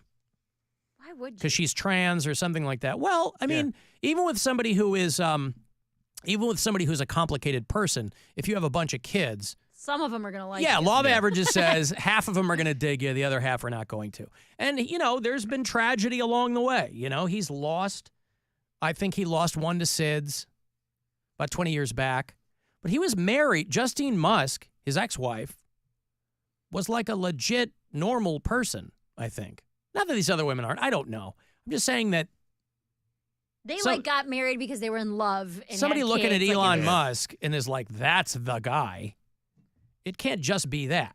If he was just regular, guy you met in a bar, wasn't rich, wasn't a fake genius, you wouldn't give the guy a second look. But he's not that guy. And now he's got 12 kids. So it's probably an ego thing. It's probably, whatever. You get a lot of photo ops when you have a bouncing kid on your knee. You can wear a Children of the Future t-shirt and put children on Mars, whatever. So I would think that, if you're a young, accomplished woman in whatever field, because a lot of these women, I think, were literally coworkers. Grimes is a performer. I would think that if you're a young, accomplished woman and you run into a guy like him, there probably is a period of kind of being entranced by him and enthralled by him. But that's a far cry from letting him leave it in, and you're having his kids. Well, so that's where I'm cynical enough to be like, well, that's where the money comes in, and that's where all the other stuff, all the the signed paperwork. You're set for life, though. Because I if guarantee he's paying you, how much do you think he pays a month in child support? $100,000? for 12 kids, you would pay a hell of a lot more than that. That's what I'm per saying. kid, though. I'm saying per month. Oh, I don't know. Or Per month, per kid. Per No child. clue. And frankly, if you're a shareholder in SpaceX or Tesla or Neuralink, you're like, bro, It's going to be cutting into my dividend. This says That's all they care about. from December of 2023, $20,000 a month for 8 of them to Justine. That does not seem like enough. No, I don't know. I mean, it's what everybody. Oh, he went to Texas and they cap it. Yeah, They that's what capped the child right. support. He wanted to pick up Tesla and move it to Texas because it's going to be great for taxes and all that stuff. Then everybody gets to Texas and they go, "This sucks." But then this said, oh, that's TikTok. That doesn't count. Never mind. This is $702 million per month in child support. There's no way that's real. So all I'm saying is like everything trickles downhill. So the more financial responsibilities this guy has to his spawn, the more likely he's going to be like, well, let's see. How can I maximize my dollar? I'll just tell everybody who works for me that they have to move to Austin or they're fired. That kind of stuff, right? Because this guy can't, the butterfly effect, if people who believe in that. This guy's never heard of, this guy likes to leave it in, and a result, you're just somebody working for Tesla, and now you got to move to Austin. Like, great, cool. You're like in love, and you're like, I got to move, baby. Why? What happened? My boss got another chick pregnant. Yeah. So you have to move? Yeah. Yeah. Elon Musk nutted. Go. And now I got to pack my crap. You want to come, or like, you Yeah. hanging Well, out? he did. Stop. So it's like him and Nick Cannon. They might have some secret rivalry going. Yeah.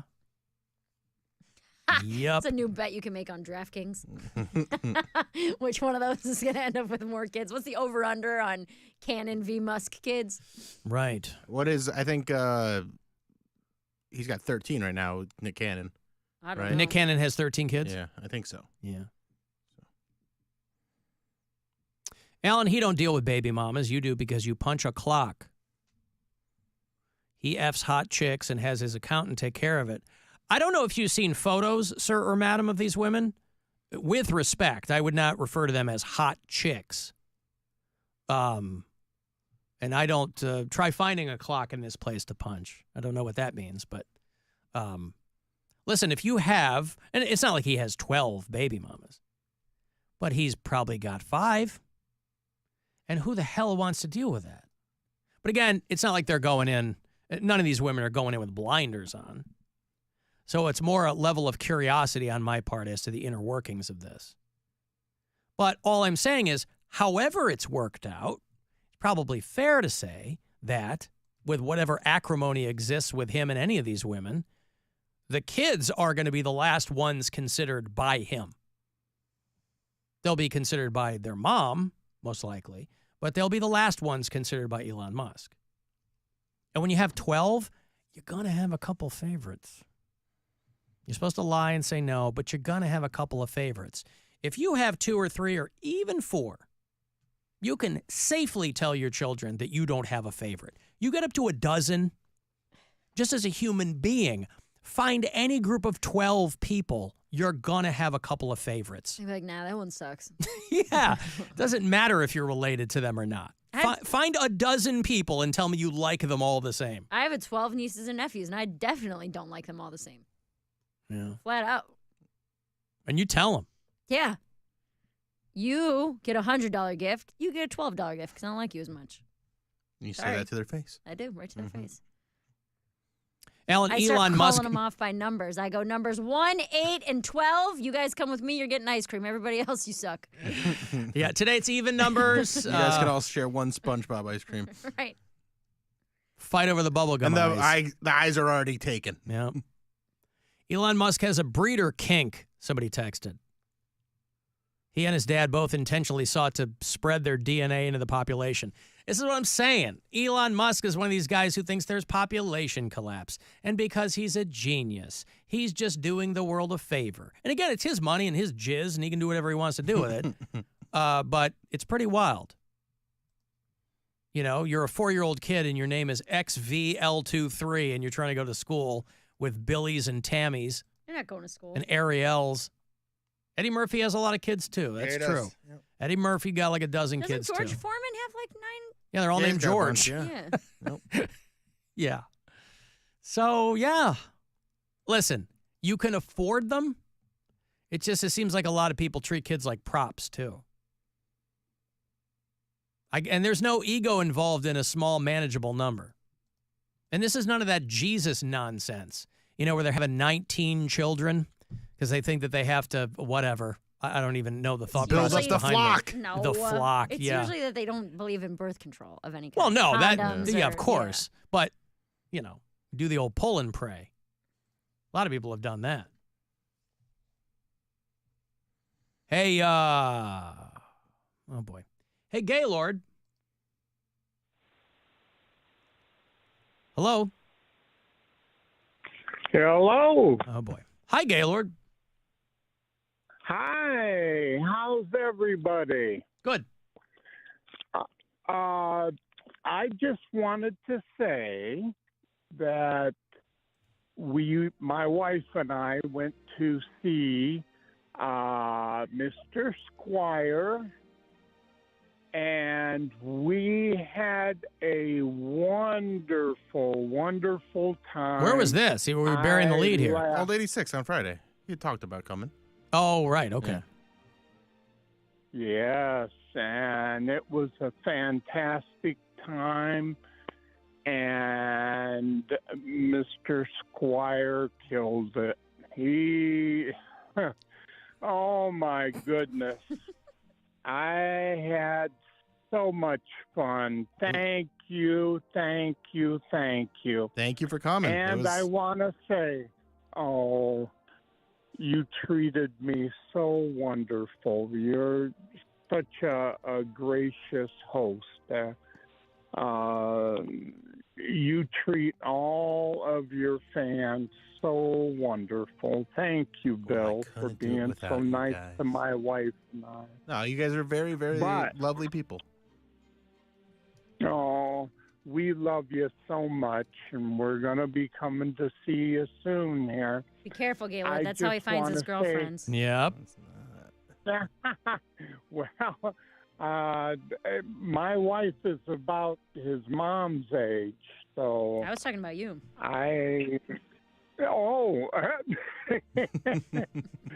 Wow. Well, anyway, guys, I just want to say to the fans and all the listeners, if you get a chance, please go see Bill. He has a great show every time he's on stage. Well, and if anybody was on the fence said, before that, Bill Gaylord is going to be packing him in there. Yeah. I hope. Give you his stamp of approval. It's a great time, and you'll laugh. I mean, it just cheered me up so wonderfully. And Mary, I want to say, as soon as you're in Cleveland, I want to see you two in person. So I'm counting on that. Before the end of the year. Okay. Before the end of the year, Gaylord. I hope to get a big handshake from you at least, okay? All right, thank you, Gaylord. There's Gaylord out there in Wellington who is coming to see you, Mary. Wherever you're going to be. Yep. Eventually. Coming to see you wherever you're going to be. I did a little crowd work with him, talked about his TBI, his traumatic brain injuries, and why he talks the way he does, and it was fun. I posted on my YouTube if you want to check that out. And it was a great show. You don't often get to do a lot of traumatic brain injury material, do you? You really don't. Not in a way where you can kind of pick on the person. Pick on him. Look at this guy. Yeah. Traumatic brain injury. He was a good sport. He was actually pretty funny with the back and forth and everything. And his wife is super sweet. It was a good time. Yeah, very nice. Yeah. He's a nice young man. Old man. All right, I'm sorry. I've got to take a break here. If you want to send a text, 35192 if you want to go see GWAR. And quite frankly, who doesn't? GWAR is coming to Cleveland. The Stoned Age Tour in November at the Agora. I'll hand those off to you coming back. is the Alan Cox Show. Everywhere on our free iHeartRadio app or whatever smart device you have. Just tell me to play the Alan Cox Show on iHeartRadio. Our iHeartRadio Music Festival, presented by Capital One. Coming back to Las Vegas. 2 nights. September 20th and 21st. On one stage. Streaming live only on Hulu. A weekend full of superstar performances. Never seen before collaborations. And once-in-a-lifetime artist moments you'll have to see to believe. Tickets are on sale now at AXS.com. Don't miss Big Sean, Camila Cabello, Doja Cat, Gwen Stefani, Hozier, Keith Urban, New Kids on the Block, Paramore, Shabuzi, The Black Crowes, Thomas Rhett, Victoria Monet, and more. Don't miss your chance to get tickets to our 2024 iHeartRadio Music Festival, presented by Capital One, right now, before they sell out. At AXS.com. That's AXS.com. From the Mr. Hero Waffle Doodle Weather Center. WMMS weather. Mostly sunny skies for your Monday. Can't rule out the stray pop-up shower this afternoon. Highs in the upper 70s. Clear tonight with overnight lows in the 60s. For your Tuesday, sunshine with high clouds and the chance of afternoon showers. Highs in the 80s. This report is sponsored by Valvoline Instant Oil Change. Would you rather have quality or speed? Get both at Valvoline Instant Oil Change, Cleveland's trusted oil change provider. We'll change your oil in about 15 minutes. We're always quick, but never rushed. Drive in today. No appointment needed. Your afternoon drive is brought to you by the Ken Ganley Auto Group, Ohio's #1 automotive retailer. Hey there, it's Alan for Window Nation. We were in the IKEA in Columbus yesterday afternoon, and I was walking behind a guy and his girlfriend, and they were looking at, I don't know what the hell they were looking at, but the guy literally was telling her, hey, we're saving a lot more money because those windows we put... He literally was in front of me talking about they had put some windows in their garage or something, I don't know, and I said, that's perfect. I don't know where he got them, but the theory, of course, holds water. Brand new windows in your home, especially a time like this, right, where it's crazy hot outside. If it's super cold in the wintertime, you don't need to be cranking the heat or the AC right now just to get comfortable in your own home. Brand new Window Nation windows, super energy efficient, look awesome, and you can have them installed in about a day. They are extending their semi-annual sale through the end of this month, so not much longer, but you can still call them and get a free consultation. They'll give you 50% off all their windows and 0% interest on your order for 5 years. If you call them, schedule your estimate now, they'll give you an extra 10% off. So do it. Call 866-90-NATION. Just give them my name when you talk to them, or you can quickly get some information at windownation.com. By the end of this month, it will end. Get your brand new windows replaced, half off all of them, and no interest for 5 years. 866-90-NATIONs. Alan Cox was talking about it, or go to windownation.com. Fuel your summer road trips with made-to-order food from GetGo. Order this smokestack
Press lanes 271 south remain closed for road work between 90 and Cedar Brainerd. Heavy traffic in the local lanes, Mayfield passing Chagrin. Jackie Roberts in the traffic center. This report is sponsored by NOPEC. No one does more to lower your utility bills. Are you still paying the utilities high-priced rate for your electric supply? NOPEC standard program price is at 6.4 cents per kilowatt hour through December. That's 30% lower than First Energy's current supply rates. For more information and to view all of NOPEC's pricing options, visit nopec.org/opt-in.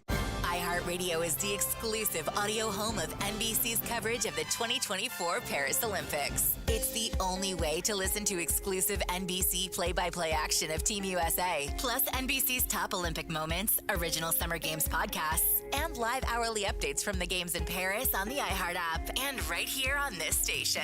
Be sure you have the free iHeart app, the exclusive audio home of NBC's coverage of the 2024 Paris Olympics. iHeartRadio. Oh yeah! It's time to give stuff away. Time to give stuff away. All right, I want to go see GWAR. GWAR is coming back to Cleveland. Love to tell you when, but my goddamn computer just went down, so let's see if I can find your GWAR information here. 2 hours to midnight, by the way, and MMS are presenting GWAR. It's going to happen Friday, November 1st at the world-famous Agora, the Stoned Age Tour, GWAR, and special guests, Dark Funeral, and Squid Pisser. Finally, agoracleveland.com for all the details. A car 10. These tickets are yours. 2 for GWAR this fall. Good luck. 216-578-1007 or 800-348-1007. Who needs broadcasting awards? The I Like the Sound of My Own Voice award. When you've won World's Sexiest and 5 years in a row. And the winner is Alan Cox. on 100.7 WMMS.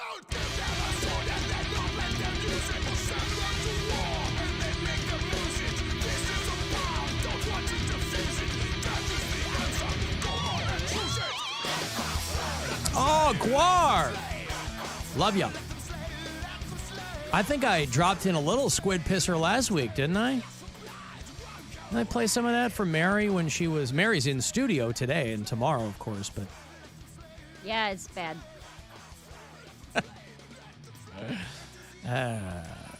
Will Brian go see GWAR? Is that GWAR on his radar at all? I don't know. I've seen GWAR. Yeah. Yeah. It was the first time I ever crowd surfed. Was at a GWAR concert. Oh, right. Did you get all Super fun. slimy and gross when you were there? It was the night before Thanksgiving, so I still had like blue GWAR.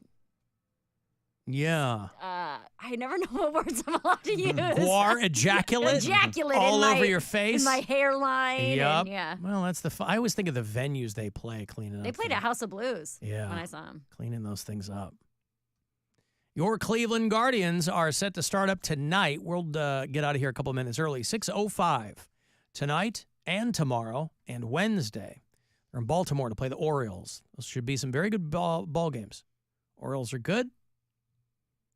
A couple of first-place teams going at each. Well, Orioles are second place. Second place in the But they're East. very good. Yeah, very good. Very good team. Very hot team right now, so it's going to be a tough series. But yep. Guardians ain't nothing to sneeze at either. No, Guardians are doing great. Mm-hmm. And they're hanging on, man. It's not like they were a flash in the pan at the beginning of the season. No, they're killing it. Killing it. Love it. I've been, of course, hoping beyond hope that my White Sox can somehow dig themselves out of the basement. I'm not even asking for a winning season. Just digging themselves out of the basement. As of yet, not happening. No luck. Nope, they are the worst team in Major League Baseball. And have been so, I think, since opening day. But what are you going to do?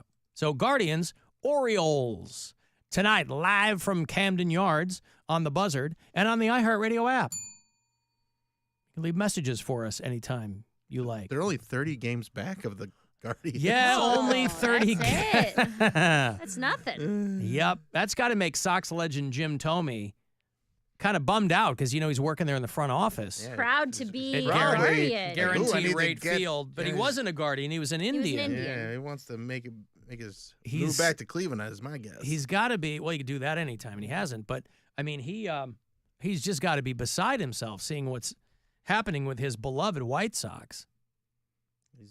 And it's got to be tough for Probably him. tanking the team on purpose so that the Guardians don't have to deal with him. But he works for the team. Right. Why he's would he tanking do the team that? Because he really loves Money. the He's an Cleveland he's team. an Illinois boy. I know he came here for a little while and pretended to make everybody feel good, but he's an Illinois boy. You got to support the home teams. You literally don't. You do. No, Bill's a Chargers fan. You don't have to do anything. Oh, that's right. He is a Chargers fan. You don't have to do He's a anything. Los Angeles Chargers Mary fan. just doesn't even cheer for things anymore. I don't. And my life is so much easier. Well, she doesn't have a dog in that fight. I do miss football. I have a dog in the no sexual crimes against women fight, but Brave. Mary Santora, so brave. So brave. Which dog is it? it's a pimple. We win a lot. A pimple? Yep. You have a pimple dog? They're hypoallergenic, Alan. You got to get one. Is that what it is? Yes. I got to get me one of those. Man, those sound great. Kind of annoying, but you know. Not at all.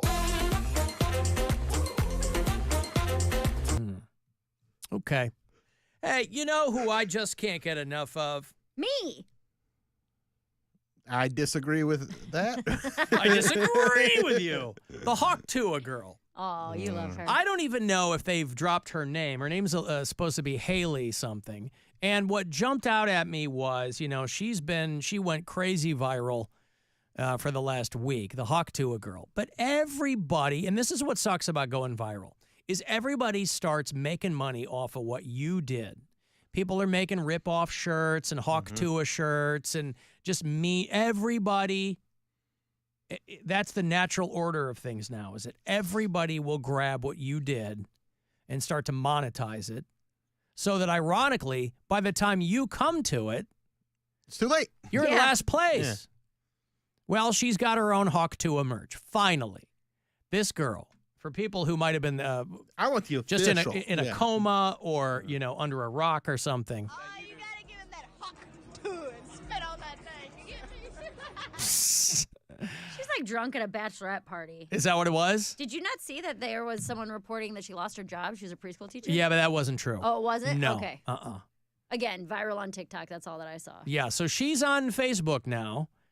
She lives in, I don't know if she lives in Tennessee or what but her name's Haley something.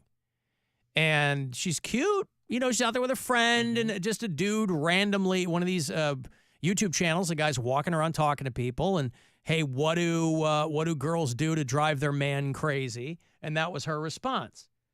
You gotta spit on that thing. And that's what her merch says. Hawk Tuah 24, spit on that thing. And who can't? Oh, you gotta give him that Hawk Tuah and spit on that thing. Hawk Tuah. Good for her. And Bill, you sent me a good one. You know, everybody's memeing this out. This is a fun one. Where is that? I've got it somewhere. I sent it on Instagram. Yeah, but I sent it to myself so that I would have it. Nope. Come on. 2 hours ago from Barstool Sports, Conor McGregor wants to know if we've located the Hawk Tuah girl. What? Yeah, of course he wants to know. This thing just took a crap as we were coming back. We have 10-minute goddamn commercial breaks around here. Everything's fine. We're coming back on the air. And everything melts down around here. I know you sent it to me. Yeah. And I don't see it. I know you sent it. This is very exciting for everybody. Right. Very, very exciting. While I try to find something That's why I'm doing Find in my inbox. Find It music. Mary. You didn't like mine? Ladies and gentlemen, we are experiencing technical difficulties. Please stand by. This literally sounds like exactly what I was doing. I know it does.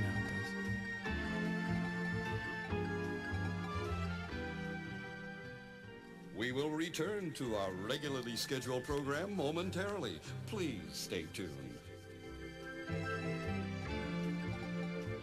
See? It was exactly the same. We expect to resume normal broadcasting shortly. Oh, I think I got it. All right. Nope, not that. Mm. Well, anyway. You want me to keep singing? No. Alan's looking in his email, but nothing is working. He's so old he can't work the internet because he lives.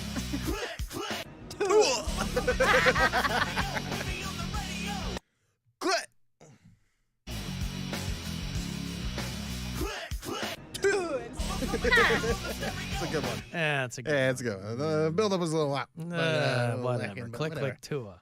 Yesterday, I was cleaning out my spare bedroom to try and make it more into an actual, like, guest room. And the first box I picked up, I'm like, are there shoes in this or not? Not shoes. Bunch of stuff I had just put into a shoebox. And I find a journal from when I was still a missionary, and then it became like a joke book for me. So it's a funny transition for it to go from a bunch of quotes from Mormon people to just jokes. It was a missionary book that was already, it was a printed book, or it was like a diary? It's like a journal. Right. And I had, I would take notes at different events and stuff that we'd go to. And then it like slowly becomes my joke book. And then like so many jokes about how I don't do well with girls and I can't get girls and blah. I'm like, man, I forgot how bad I was when I first got back from the Philippines, and like how because I didn't know what I was doing, and I was like so lost too because I was still living with my parents, and so I still had to kind of maintain this kind of facade that I was into church and stuff like that, and that I was trying to make my way, like make everything good. But your journal knew the truth. Mm-hmm. They always do. Oh boy. And it wasn't like I was journaling. I was just writing jokes, and then like I'd find jokes about like I never got along with my dad and all these different things. And, like one thing about like how it was very fun to go through all those different jokes and different, just to see how far I've come, because I was so depressed and so just lost at that time. I hate finding old set lists. You from hate 25, 30, because it's just the joke. Yeah, you don't know what it was. I don't know what it was. I have a bunch of the set lists, and I'm like, I can see the word, and I go, oh, I remember what joke that was. No, I'm like, some of them I do, but I'm like, oh man, I found a really old one in like a tub or something. And I was like, oh my God, what is this? Like, I don't remember that at all. There was one that I was like, that was actually pretty funny, where I said like my grandma got mad at me because I drive too fast, and I said, you die too slow. My sister, I don't even remember what it was at this point. It was a couple months ago. She quoted something that made us both laugh. I was like, what is that from? That sounds familiar. And she goes, you wrote that. She's like, that's one of your jokes. Like one of the first jokes you wrote. I was like, no. I was like, that's from like a movie or something. She goes, no, Mary, that is what I was like, oh, look at that. Now it's new to me. Pretty good, huh? I'll bring it back. Yeah, but it was just so funny to see the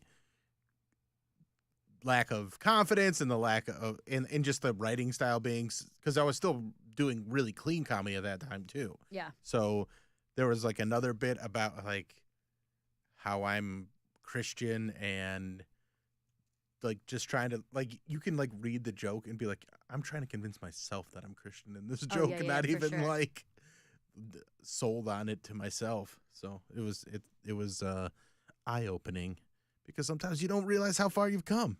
You don't realize how different things are, because it all happens so slowly. Oh. And yet, in the blink of an eye, when you look back.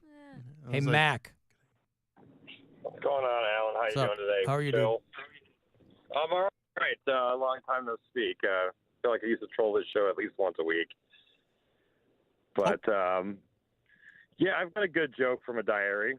Oh, it's going to be Anne Frank. You remember the part in the Ashley Biden diary where she talked about showering with the President of the United States? I haven't read the Ashley Biden diary. What's it called? I want to take a note. I don't know. She had a diary. Somebody stole it out of the house, and the president, her father, was showering with her when she was 13. Who stole it out of the house? I don't look it up. As a New York Post guy. Mac, you're the one. You called me. You're not giving me any info. I'm trying to follow up on this. The internet.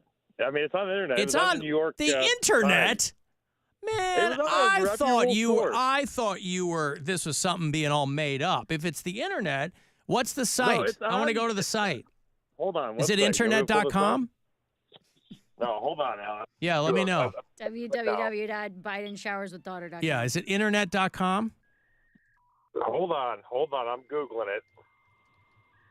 Unprepared. God, this guy My calls. computer's working, yours isn't. Oh, come on, man. Florida woman is sentenced to a month in jail for selling Biden's daughter. AP, are we going with the AP being legit? The what? Alternative press. The AP News, is that a legitimate source? Yeah, as far as I know. Okay, Florida woman is sentenced to 2 months in jail for selling Biden's daughter's diary. Okay, so where do we go from there? ABC News has it, CNN has it. Yeah, I know, but what's your point, Mac? I'm just saying it's a little weird that the guy running this country is showering with his 13-year-old kid. The guy running it 4 years ago said he wanted to bang his own daughter. Yeah, and the guy you want to come back was on Epstein's Island. What are you talking about? We're going there. At least he was on Mac. You don't care about Epstein's Island? Well, they all went to Epstein's Island. Who all went to Epstein? Joe Biden didn't. Bill Clinton did. Yeah, he But did. he's not running for He's president. not running for president, dummy. No, but his wife is. No, she's not. All right, thank you, Mac. He's AP interview there. Well done. I don't remember Mac at all. He said he used to call and troll all the time. I don't know who that is, but okay, yeah. Joe Biden is running for president again, and Donald Trump is running for president again. Hillary Clinton is not running. Bill Clinton is not running. Trump is the one of the only two running who was on Epstein's Island doing the white man's overbite. I don't know anything about the Ashley Biden diary. I'll take your word for it. Well, I'm sure we'll all look into that. But do whatever you got to do. Also, I feel like nobody wants to vote for either of them.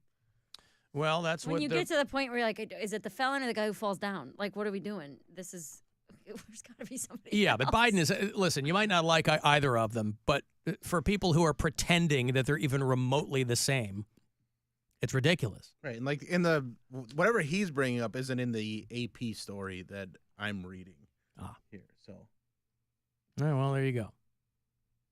I can't read. You can't read anything, or you're unable to read that? I can't read anything but facts, Alan. I see. Cold hard truth is all that my brain confuses. Cold hard truth. Well, yeah, I don't know what Mac is digging into there, but okay. I got to take a break. I'm late here. If you want to get to Cedar Point, I will have passes for you a little bit later on. I also got some food later in the show, too. How about that? Courtesy of, the original Steak and Hoagie. They got a new spot out there in Fairview Park. So we get you some money to get over there and chow down. Want to text 35192 and watch live? You can do it at AlanCoxShow.com, and we'll be back. The Alan Cox Show on 100.7 WMMS. And everywhere you go on our free iHeartRadio app. Rover's Morning Glory. Crystal is going to finalize her divorce today. Is that accurate, Crystal? It's the final, yeah. The final. She looks like she's going to a club, Dieter. Look at this. Like, this is how she dresses. Oh, yeah. Oh, you're going to make him jealous so he backs out the last second? Like, oh, I don't want to do it. Rover's Morning Glory.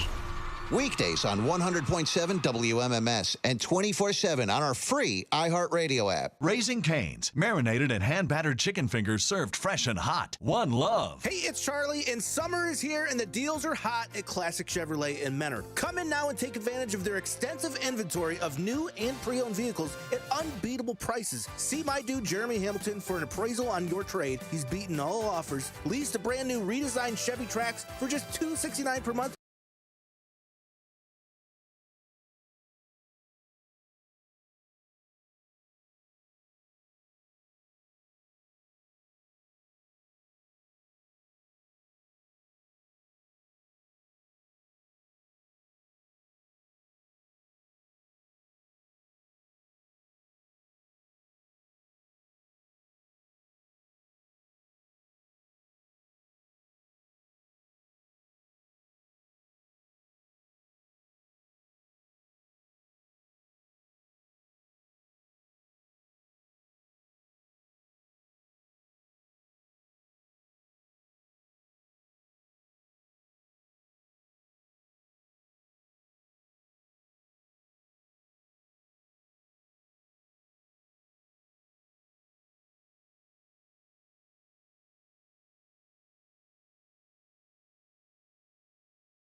Cleveland.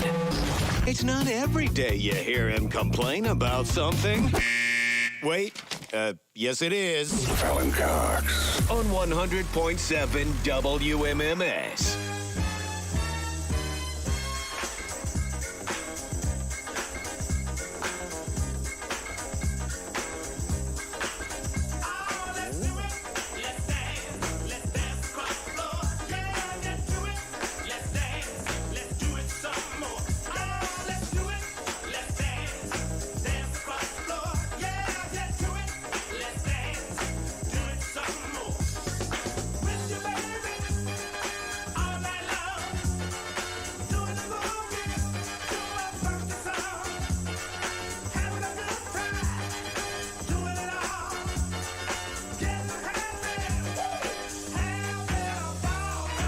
Cavs have a new coach.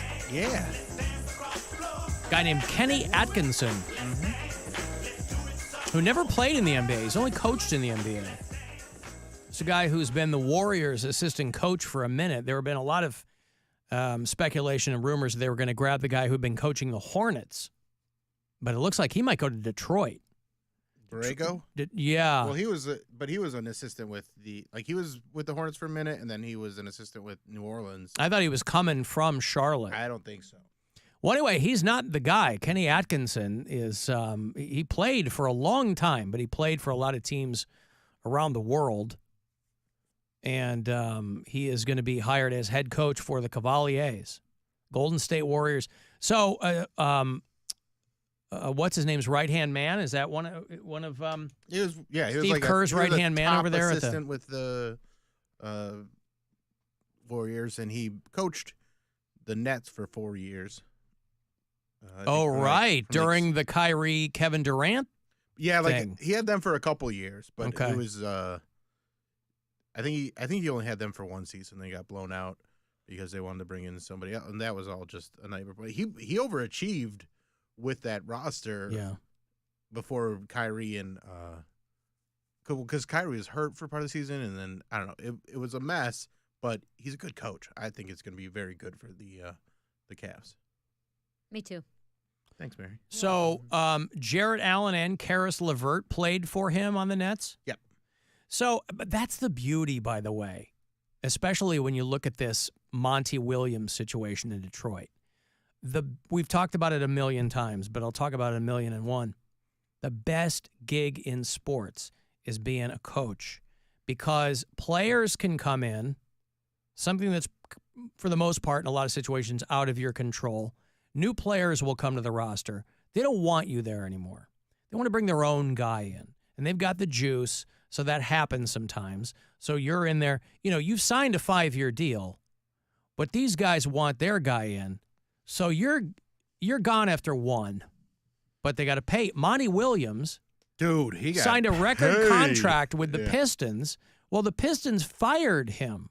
Ironically, when they were talking about who was going to come to the Cavs, the dude from the Pelicans and the Hornets they were talking to looks like he's going to be the guy to replace Monty Williams in Detroit. But the Pistons, they were the worst team in the NBA. Mm-hmm. Pistons are rarely any good. I always have a soft spot for the Pistons because it's my wife's team. I was on in Detroit for a long time. And I mean, they have two definitive eras when they were a good team. Yes. With, and they've always had one or two really good players early along the way. 2000s, and then, they've been asked for a while now. Right. So, Monty gets fired. He just couldn't get Vinny Microwave Johnson to do anything for him. They fire him after 1 season. But they still owe him $65 million. Mm-hmm. I mean, you might recall the beginning of the season, the Pistons, they lost 28 games in a row. Like they were setting league records and not the kind you want to set. And so they go, we got to get rid of this guy. It's like the dude over at Michigan State where my older kids go. They hired that dude. It was the dude that got fired for talking dirty to that woman, right? And they signed him to some massive contract, and then they had to fire him. For the football team, right? Football team, yeah. Mel Johnson or whatever it was. Gone. But I think they got out of that for morals clause or something. But Monty Williams, 1 season in, gets fired, and they have to. And again, For anybody who I know everybody realizes that professional sports just print money, but to bring it into clearer focus is when teams are like, we're willing to eat this money to move on. And so that's what they're doing with Monty Williams. And he came in after one season. He was the coach. But he came in legit. Yeah, he was coach of the year. He was coach of the year. Got Even the with Suns to the finals. Yeah, and then they had like a down year the next year when they made all those trades, and they didn't. They had a lot of injuries, and they go, get him out of here. Bring in Frank Vogel. Oh, what a! But I mean, so this dude's sitting pretty. No matter where he goes, he could pick up a team tomorrow. I don't think there's any. I think the only team without a head coach right now is the Pistons. Well, and if they grab Gallego or whatever it is. Gallego, yeah. Yeah, so Monty Williams gets $65 million more. He signed a $78.5 million contract with the Pistons. It was the largest contract ever for an NBA coach. 6 years, $78.5 million. Yeah, because they go, man, we gotta get you out of here. This just isn't working. Oh my God! Pay me $65 million to go away, Oh. please. It's just the greatest gig. It's the greatest gig.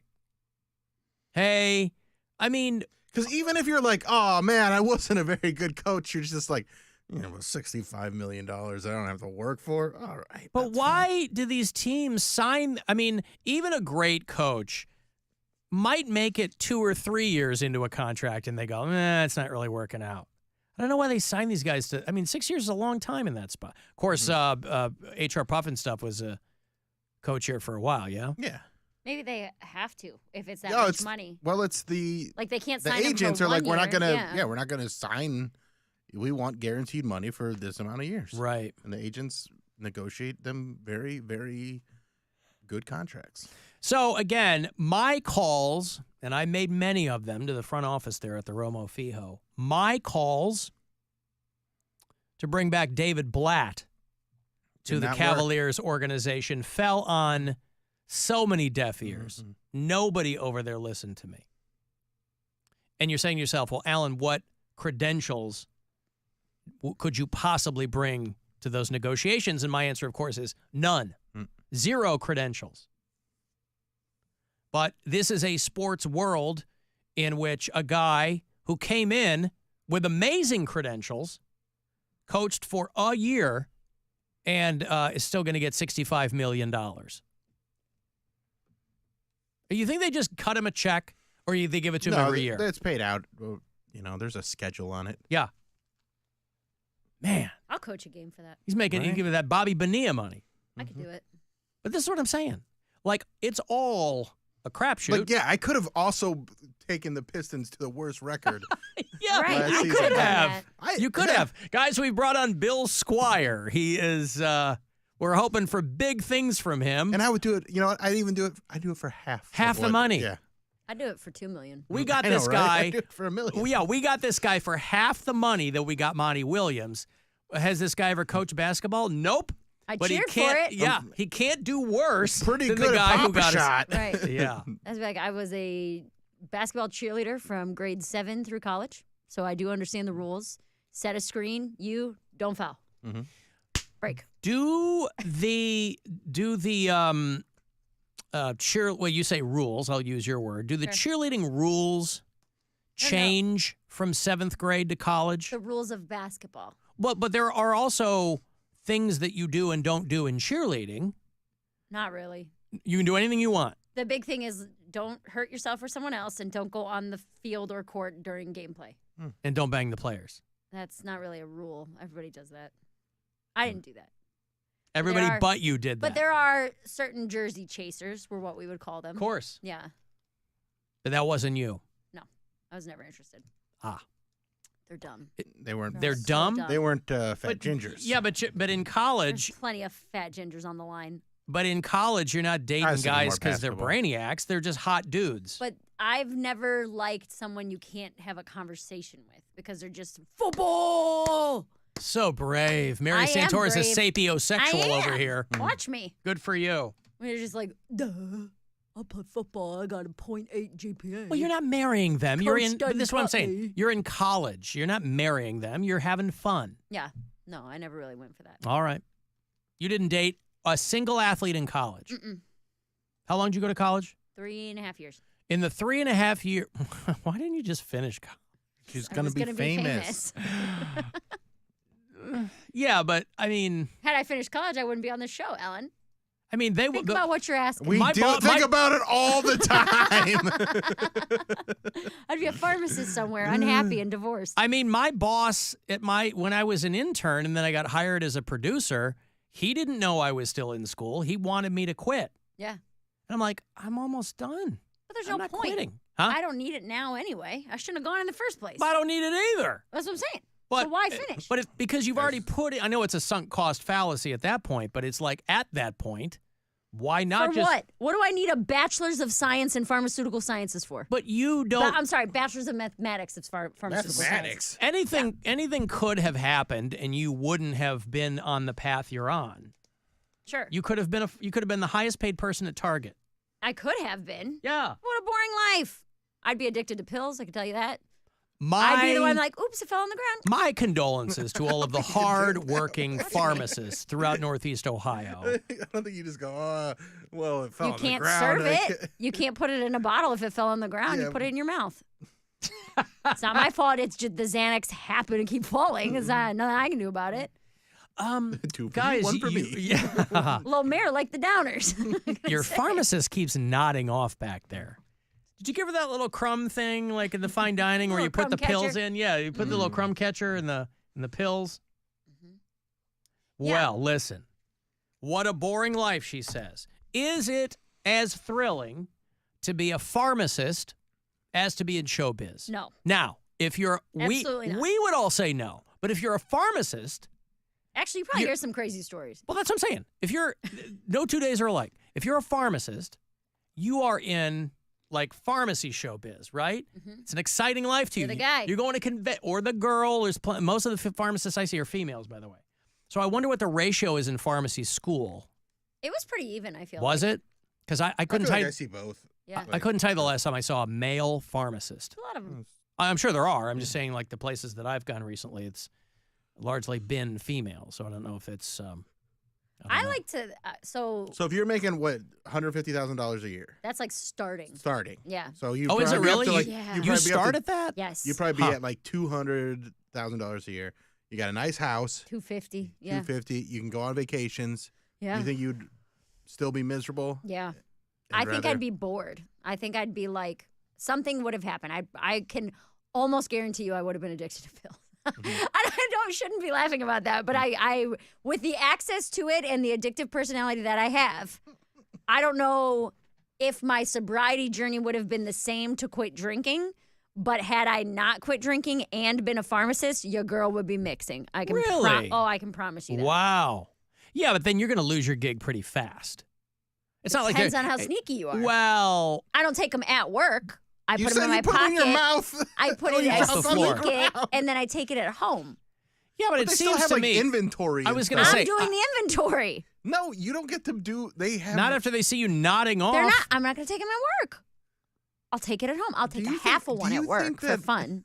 I mean, I know a couple of pharmacists, and it seems like it's really difficult to pretty do that regulated, now. yeah. There's I don't think cameras so. everywhere, and there's. Listen, I worked in bars and I drank on the job. You find the blind That's spots. different. Everybody You drinks on find- the job at a bar. You're not you don't need a college degree in pharmacy to work at a bar. You find the blind spots of where the cameras can't see, and then whoops, clink, clink, clink. There's 4 little pills I can't serve, and you come back up and you throw away 3. But while you're down there picking them up, you put 1 in the pocket, and then now you have a little treat. I mean, listen. If anybody you make works it in a pharmacy, please call and let us know if How Mary many of you are stealing pills? how fast Mary would be caught stealing. Yeah, pills. you make it sound easy peasy, but I'm just saying I doubt in 2024 that it's that easy. Well, I would have graduated in 2012. I would imagine there's like. Well, Yeah, they So had I could have cameras then. stockpiled. I could have had like a little mouse, like putting it away. Actually, I take that back because here's why you might be in good shape doing something like that. Because all I ever read about, Trustworthy face. no, Oh. that's no. How these chains are like slashing, like pharmacists are ready to hang themselves because these companies like CVS and Walgreens, all these companies are like, yeah, we're gonna have you and like one tech working, and that's it. Yeah. And you're just working like nonstop because so tired. You might have noticed a lot of people are on prescriptions. Yeah. And they just aren't staffed properly like a lot of other places. Right. You know, if you have staffing problems at Walmart and you have 20 lines open and there's 2 people working, it's an inconvenience. If you have a pharmacy staffing issue, that's a whole other situation. I'm working around the clock, dude. I need a little upper. So even if but man, you can't do that for long. I mean, I can't imagine you do that for long. Even if you take them at home, there's going to be a cumulative effect. You're going to slip up. Something's going to happen. No. Too good. Too good. Mm-hmm. Well, then it circles back to the question, why didn't you just finish pharmacy school so you could be living this requiem for a dream life? Because I'm saying that's what would have happened because I would have been so miserable. I would have ended up marrying someone I didn't really love that I probably met in pharmacy school. And we both had good jobs. We'd had a couple kids. I'd end up hooked on pills, divorced with no license by now. So to you, the pharmacy thing embodies a whole other raft of bad decisions. There are no good decisions no matter which path I take. Huh. Right? I mean, I guess I'm making good decisions now, but it took a lot to get there, you know? Yeah. Took a lot to get sober from that. I feel I really do anything feel like worth doing involves some pain. I really do feel like there is a very, very high probability that there is a, Spider-Verse mayor who is a pill-popping pharmacist going through a divorce who's just a train wreck. Yeah. Just sleeping with customers meets. What's the best case scenario one? Of like what my life is? Yeah. Is that right now? I'm a billionaire, yeah. No. It's like 5 years from now when I hit the Mega Millions. No, it's like best case scenario, Spider-Verse mayor Spider-Verse mayor. That at this point. 34-year-old Spider-Verse mayor, what's best case scenario? Yeah. I'm a billionaire. Okay, how? I like, no. I like that in your scenario of being in showbiz and being successful, you still get rich by hitting the lottery. Well, I'm not going to get rich from this. You don't know. You're going to get rich in showbiz? It's hard. People do it. Well, of course, it's all hard. It's all luck and it's all... I think it might be the same odds to hit the Mega Millions. No. I think it might be. Have you seen how many people are famous? It's a lot of famous people. Not for a long time. Well, what's a long time? Ever. They ain't billionaires. You stack cheddar. Yeah, there's I'm a billionaire. I just think it's funny that in this scenario, you still win. You still get rich because you win the lottery. Right. Yeah. I win the lottery, and now I'm a billionaire. Now I don't have to work. Yeah. Right? And so now all I can do is focus on being hilarious. And I have butlers and maids. Yeah, but that's work. But is that even are you going to even be funny? Because you're so rich. Oh, but I'm like hillbilly rich. I still got paper plates. You know what I mean? Like we're having a cookout. But why if you had that much money? Even hillbillies buy nice flatware once they get crazy rich. To ground me. But you don't want to be grounded. You want to look down on other people. No. I want to be hillbilly bougie, guys. Yeah, but you can now. But you can be grounded and not be rich. I am. You asked me what the best case scenario is. I see. We're back on that best case scenario. No, he asked you what the best case scenario was. Yeah. I'm a billionaire from the lottery. Brian and I just hang out and go to comedy shows. Just hang out. And here's the thing. It doesn't matter if I'm good, if I'm the best, if I'm famous, if I'm rich, because I don't need the money. Right. So this is now it's my hobby. I can do it whenever I want. I can go to whatever places will book me. And Brian and I just travel around. You're creatively freed because you're not financially constrained. Correct. Yes. Again, I am well in the camp of money solves all your problems. And you guys are not. And that is firmly where I stand. I don't think it solves all the that's because you don't know anybody who's crazy rich. I know plenty of people who are crazy rich, but not enough to ask them if their problems are gone. Well, they're clearly, I'm sure but you know people that are crazy rich and they had to stop doing work because they were going crazy from working too much. Yeah. Yeah. So that's what I'm saying. If you can be that rich and you don't have to work, you just hang out all day. That sounds awesome. That's best case scenario. I hit Spider-Verse mayor is a billionaire from the Mega Millions. Brian and I just travel around the country. I do comedy when I want. You still met Brian in that scenario. Brian he's there. He's baked into the cake. He's the constant. He's the constant. Yep. He gets to quit his garbage man job. When did you win the Mega Millions. Last week. Okay, so This just is like- happened. He found her ticket fell out of her garbage, and he went and knocked on the door. Yes, ma'am. And that's how I think she you finds dropped out that this. she won, and Wait, so you live in... that's how they meet. Yeah. What? Because he doesn't do garbage where you've ever Eastlake. lived. Yeah. Yeah. You ended up in Eastlake somehow. Yeah. All right. There's a lot of nice property Still a over there. bartender, Oh, probably. boy. Yeah. Bartender, comedian. I don't know if I'm sober in this scenario because I'd like to be drunk if I'm a billionaire. A That's drunk right. billionaire. Wouldn't that be nice? Oh, yeah. Must be... I guess. I guess I'd never thought of it that way. Being a drunk billionaire. Oh, a billionaire. I know we So you're gotta like Dudley Moore and Arthur. Sure. Hello, girls. Get in the boat. Yeah. All right. I've got to take a break. I'll have those Cedar Point passes for you. You don't have to be a billionaire to go to Cedar Point. I'll have passes for you when we get back here. A couple of them. Bunch of roller coasters. They got plenty of areas for the kids. They got the 18-acre water park. All of it. You know Cedar Point. So we'll do that coming back. 35192 to text. It's the Alan Cox Show. On our free iHeartRadio app and your favorite smart device. Just tell it to play the Alan Cox Show. On iHeart.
we're going to go to Cedar Point. You've heard of it. 18 roller coasters, 3 dedicated kids areas, an 18-acre water park.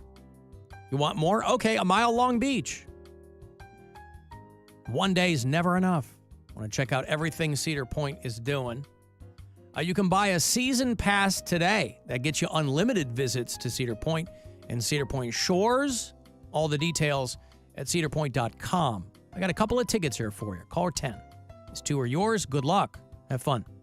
216-578-1007 or 800-348-1007. The Alan Cox Show. Is planning to use to crumble the morals of America is this rotten, filthy, dirty, lewd, lascivious junk. On 100.7 WMMS.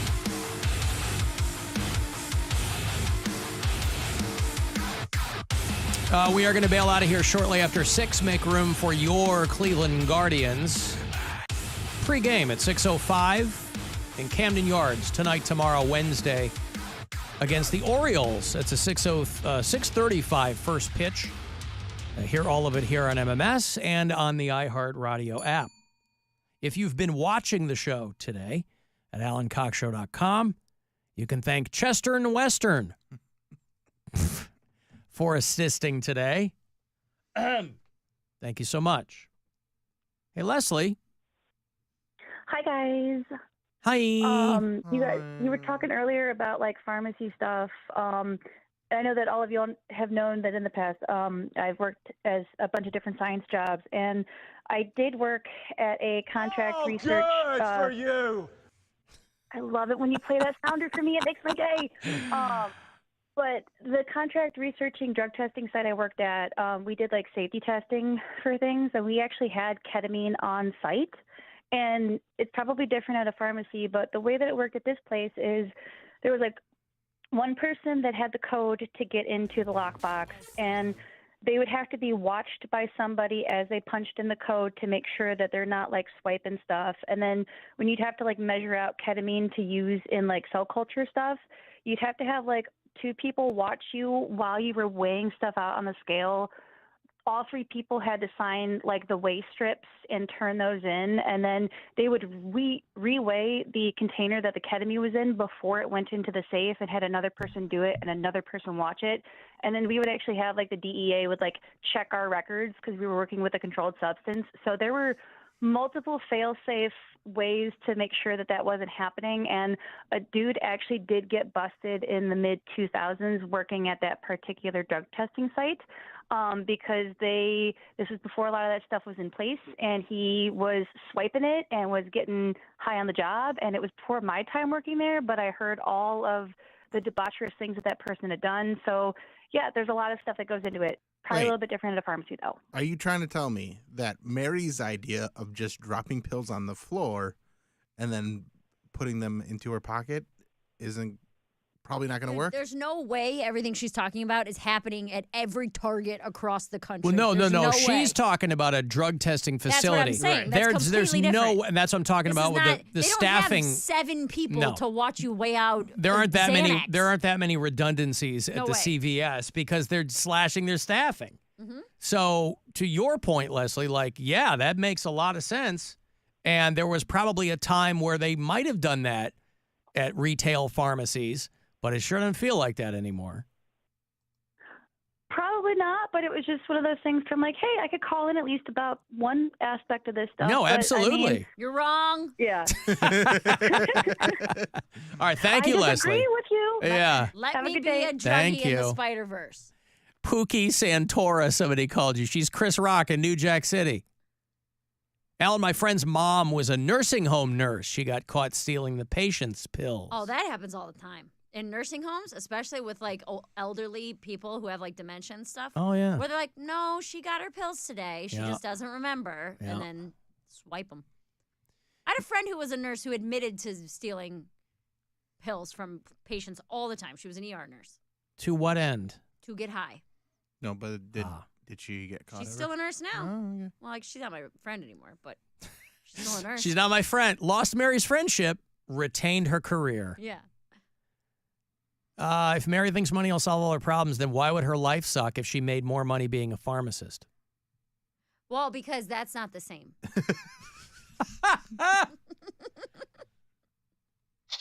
It's why I often rely on the audience to ask some of the questions that I'm either unwilling or unable to ask. Because that is different. That is different. Yes. In what way is that different? Because I wouldn't be happy with the way that I made the money.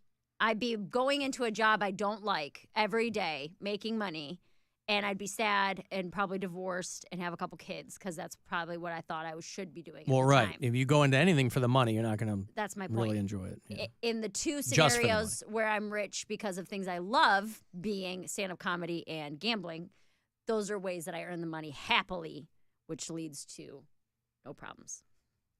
It's all on the flow chart, guys. No, I like it. I believe it. And you guys know Dan Soder, and he's crazy rich. Ask Crazy Rich. Soder? Money. I mean, But he comes from money. I don't know about that, but I know. thought he Soder? did. No, I don't think Dan No? Soder comes Who am I from thinking money. of? I think Dan Soder. Gary wasn't rich? No. I was like, he like tells jokes about like his parents and grandparents right now in his set, and it's not. It's his birthday today, by the way. Yeah. Oh, Soder's. Whose was yeah. yesterday? Huh? Didn't somebody have a birthday yesterday? I'm sure billions of people had a birthday yesterday. I think that's how birthdays Billions? work. Yeah, yeah. I don't know about billions. Bill, I'm sure somewhere between tens and billions of people had yesterday as a birthday. Prolonged ketamine use can destroy your urethra. Some users have to have catheters for life. Gross. Wow. That is gross.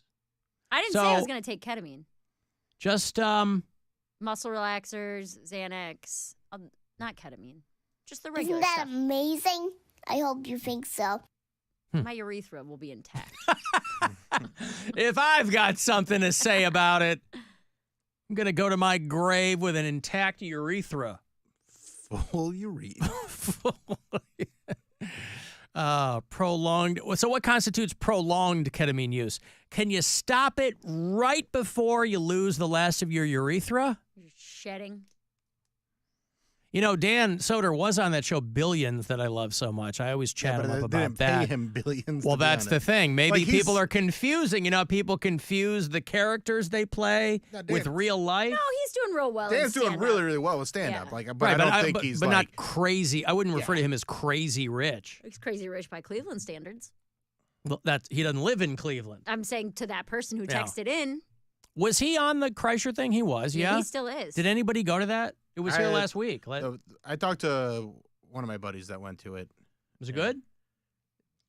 They said it was long. not It was not the right venue for it. It was a comedy show? It was a comedy show, but that Benson Hall of Fame is not a great setup for it. I feel like no arena is. Well, I mean, that's not even an arena. That's an outdoor football stadium. Yeah, that's a massive That's what venue. they're doing is Yeah. outdoor football stadiums. Well, no, usually they do like minor league parks, like baseball parks. I Like, thought I they think were if they would doing, like- if they would have done Where the it Lake at- County Captains yeah, play. I think that's would have been a better setup than what they did it because Tom Benson's so many seats. It's a massive.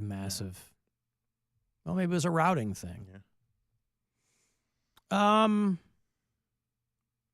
there's people that he said that. I mean, this is a guy that goes to hundreds of comedy shows. That was like, it could have been better, but he said like there's definitely people that are not.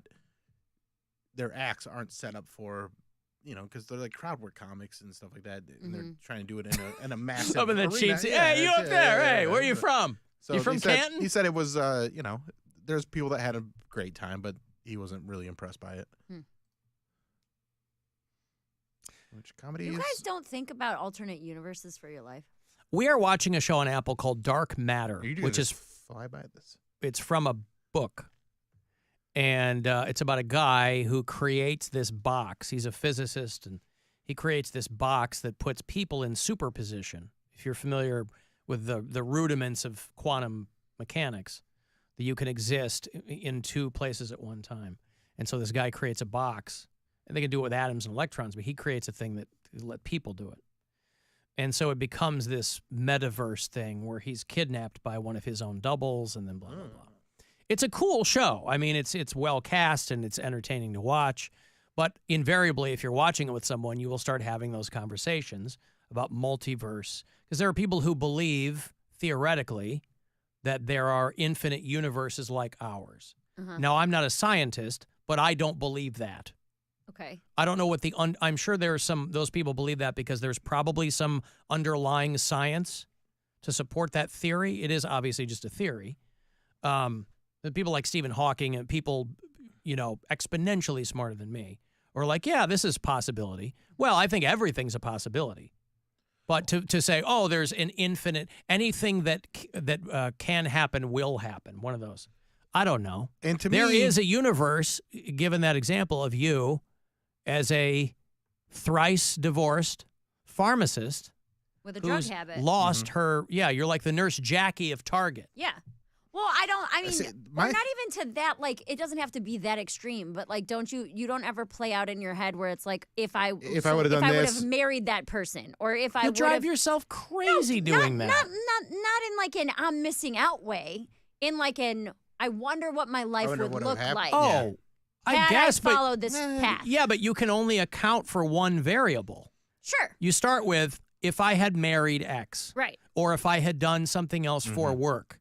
Yeah. If I had you have no idea what happens after that. Yeah, Bill, is there not in your head when you're like, I wonder what my life would be like had I stayed Mormon? I mean, there are moments where I think about that, but it's not You'd like be dead. something. It's not. What do you think you'd be right now if you stayed Mormon? Dead. I think I would have killed myself. Yeah, suicide. Yeah, I absolutely would have For killed how myself. much longer? Unalived himself. How close were you?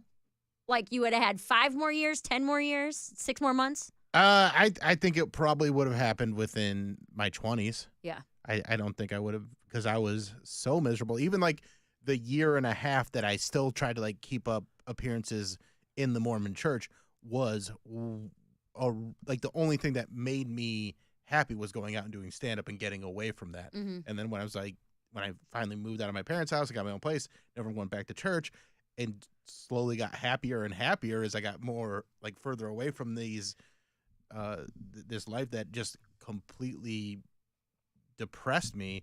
I was just like, oh my goodness, I'm all right. I'm gonna be okay. So like, I don't even think about that life that much. That's why going through that journal the other day was so fun, because like, oh yeah, that guy was real sad and I'm real happy now. Mm-hmm. And it's nice to be in this version of myself that's so happy and pretty content, and I don't really think about the past too much, and I don't think about the future too much. Like, I plan on things, but I really like living my life kind of in the moment for the most part. Like, I feel like I do a pretty good job of just being like, what am I doing right now? Yeah. And that's all I can really worry about. Like, I'm excited about after work, and I'm excited about coming back to work. Yeah. Like, that's my life, and it's nice, and I make a decent living doing it, and I make a lot of people happy and a lot of people mad, and it's great. It's good to be Bill Squire. Perfect timing. Yes, it is. Always feels Perfect right when timing. he's in the spotlight. What about you? What about what if you would have killed it at your sales position? In that time where you were off air and you became a radio salesman. Well, you don't think about what that life No, would be? I go back further than that. I go back literally about 30 years when I sat down and said, okay, you've been doing stand-up for like 5 years. You've been doing radio for a couple now. You got to pick one. Because you can either do both. You can continue to do both of these half-assed, or you can pick one. So my brain is always like, what if I had picked stand-up? Yeah. Who knows? What do you think? You don't play. That's my point. You guys end Welcome to the Bill Squire Show. Here's my sidekick, Alan Cox. my co-host. No, if I had not picked radio, if I had, But I'm saying, does your mind ends at, that would be different, and then that's the end of your brain? You don't play out like. Well, what is there to play out? Yeah, I don't play it out too think far. might have happened. Yeah. Well, no. Would you still be living in Chicago? Would you be? You know what I mean? You don't think about. Well, I would have either lived in Chicago or I would have stayed in L.A. Yeah, one of those. So that's my question is, my brain goes to, what does Alan, L.A. stand-up comic Alan, what does that life look like? I mean, I like L.A. a lot. You're like a single guy in we a don't studio. think about it. I don't know. Yeah. You guys your brain just stops? Well, because every variable can branch off into 1,000 other variables. So where do you go with it? You just sit there for hours. But what's the And you point of that? just- I'd rather it's be just entertainment. I'd rather be focused on like what I'm doing next, the next 3 steps in the life I am living. Sure, but you don't you're on a long road trip. You got nowhere to be. You're in the car by yourself. Your mind doesn't wander to that. Or Not like to on, that. on No, the no, no. subway. I have 45 minutes a day on the train.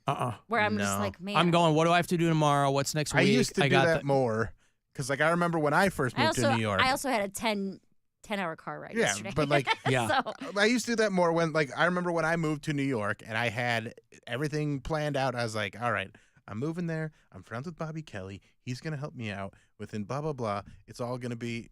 I'm gonna do this appearance because I was did an appearance on Opie and Anthony for their car wreck comedy contest, and I thought that was gonna like launch me straight to the top. And I bombed so bad, and it was the worst. And so, like, things got thrown off. And so I was like, I'm going to stop doing that. I'm going to stop planning out how things are going to go and just be prepared to do things when I can. It's hard. It's hard enough to plan the life you're leading. Yeah. I mean, we could leave work today.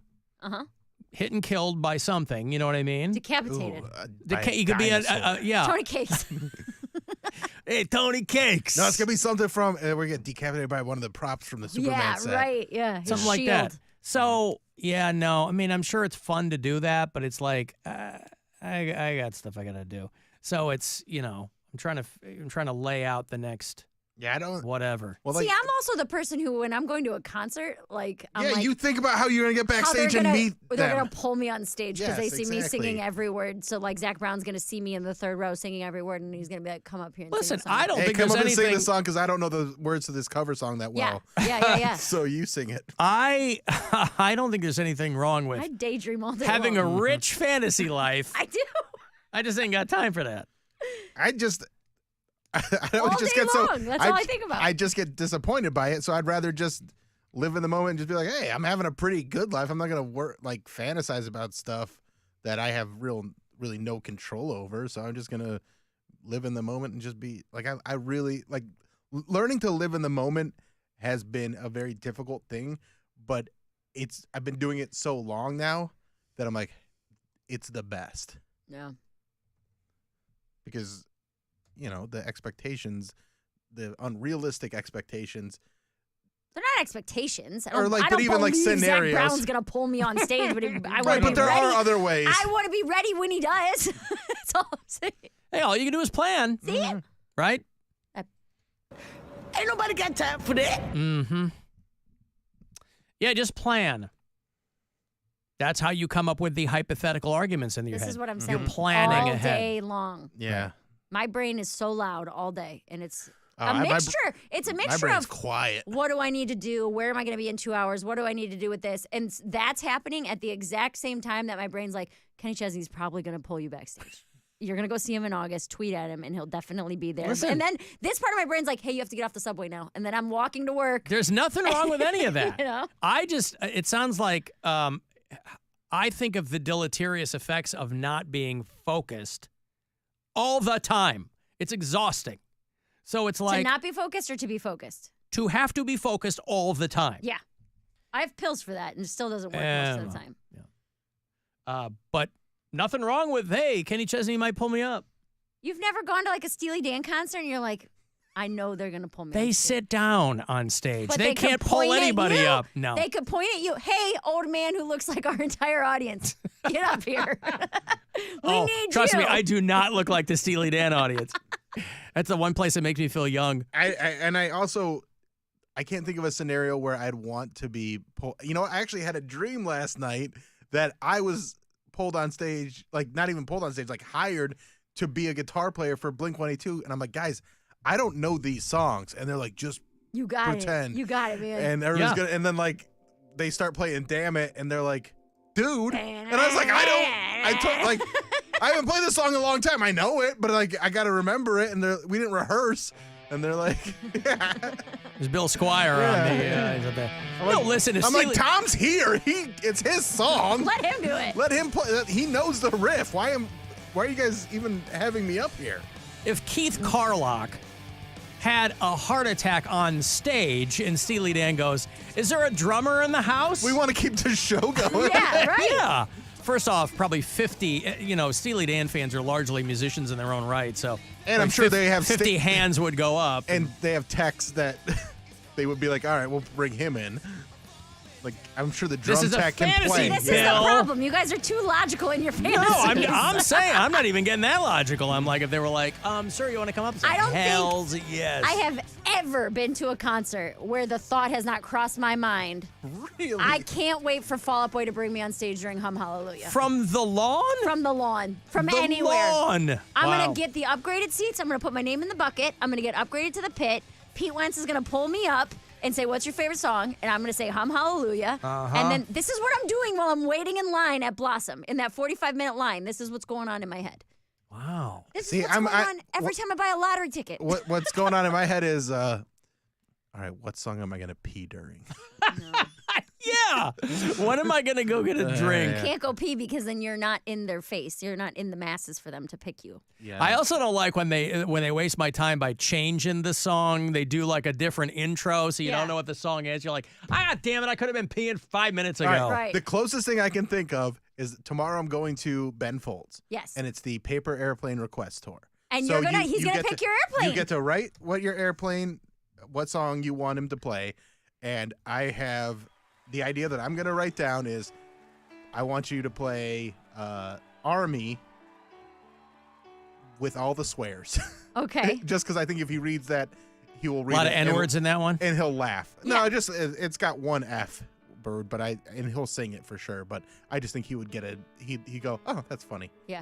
And that's about, but not like, come on up here. Who said that? Yeah. You're a comic? See, that's Do what I a was set. Yes. And then he's like, do 5 minutes. And then now you have 30,000 new fans and you're selling out tours. But they want civilians. They don't want performers. They want civilians. They're already performers. But if Ben Folds that's is not like... Ben Folds.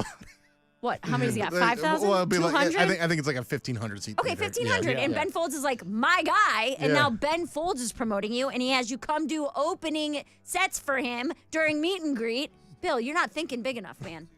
This is the problem. I guess my question is, how many times has this intense preparation That doesn't matter. paid off? All right, okay. Like Well, the extent of mine is that he'll read my airplane and like get a little chuckle out of Nope. it. And In mine, I'm Ben Folds opening act forever now.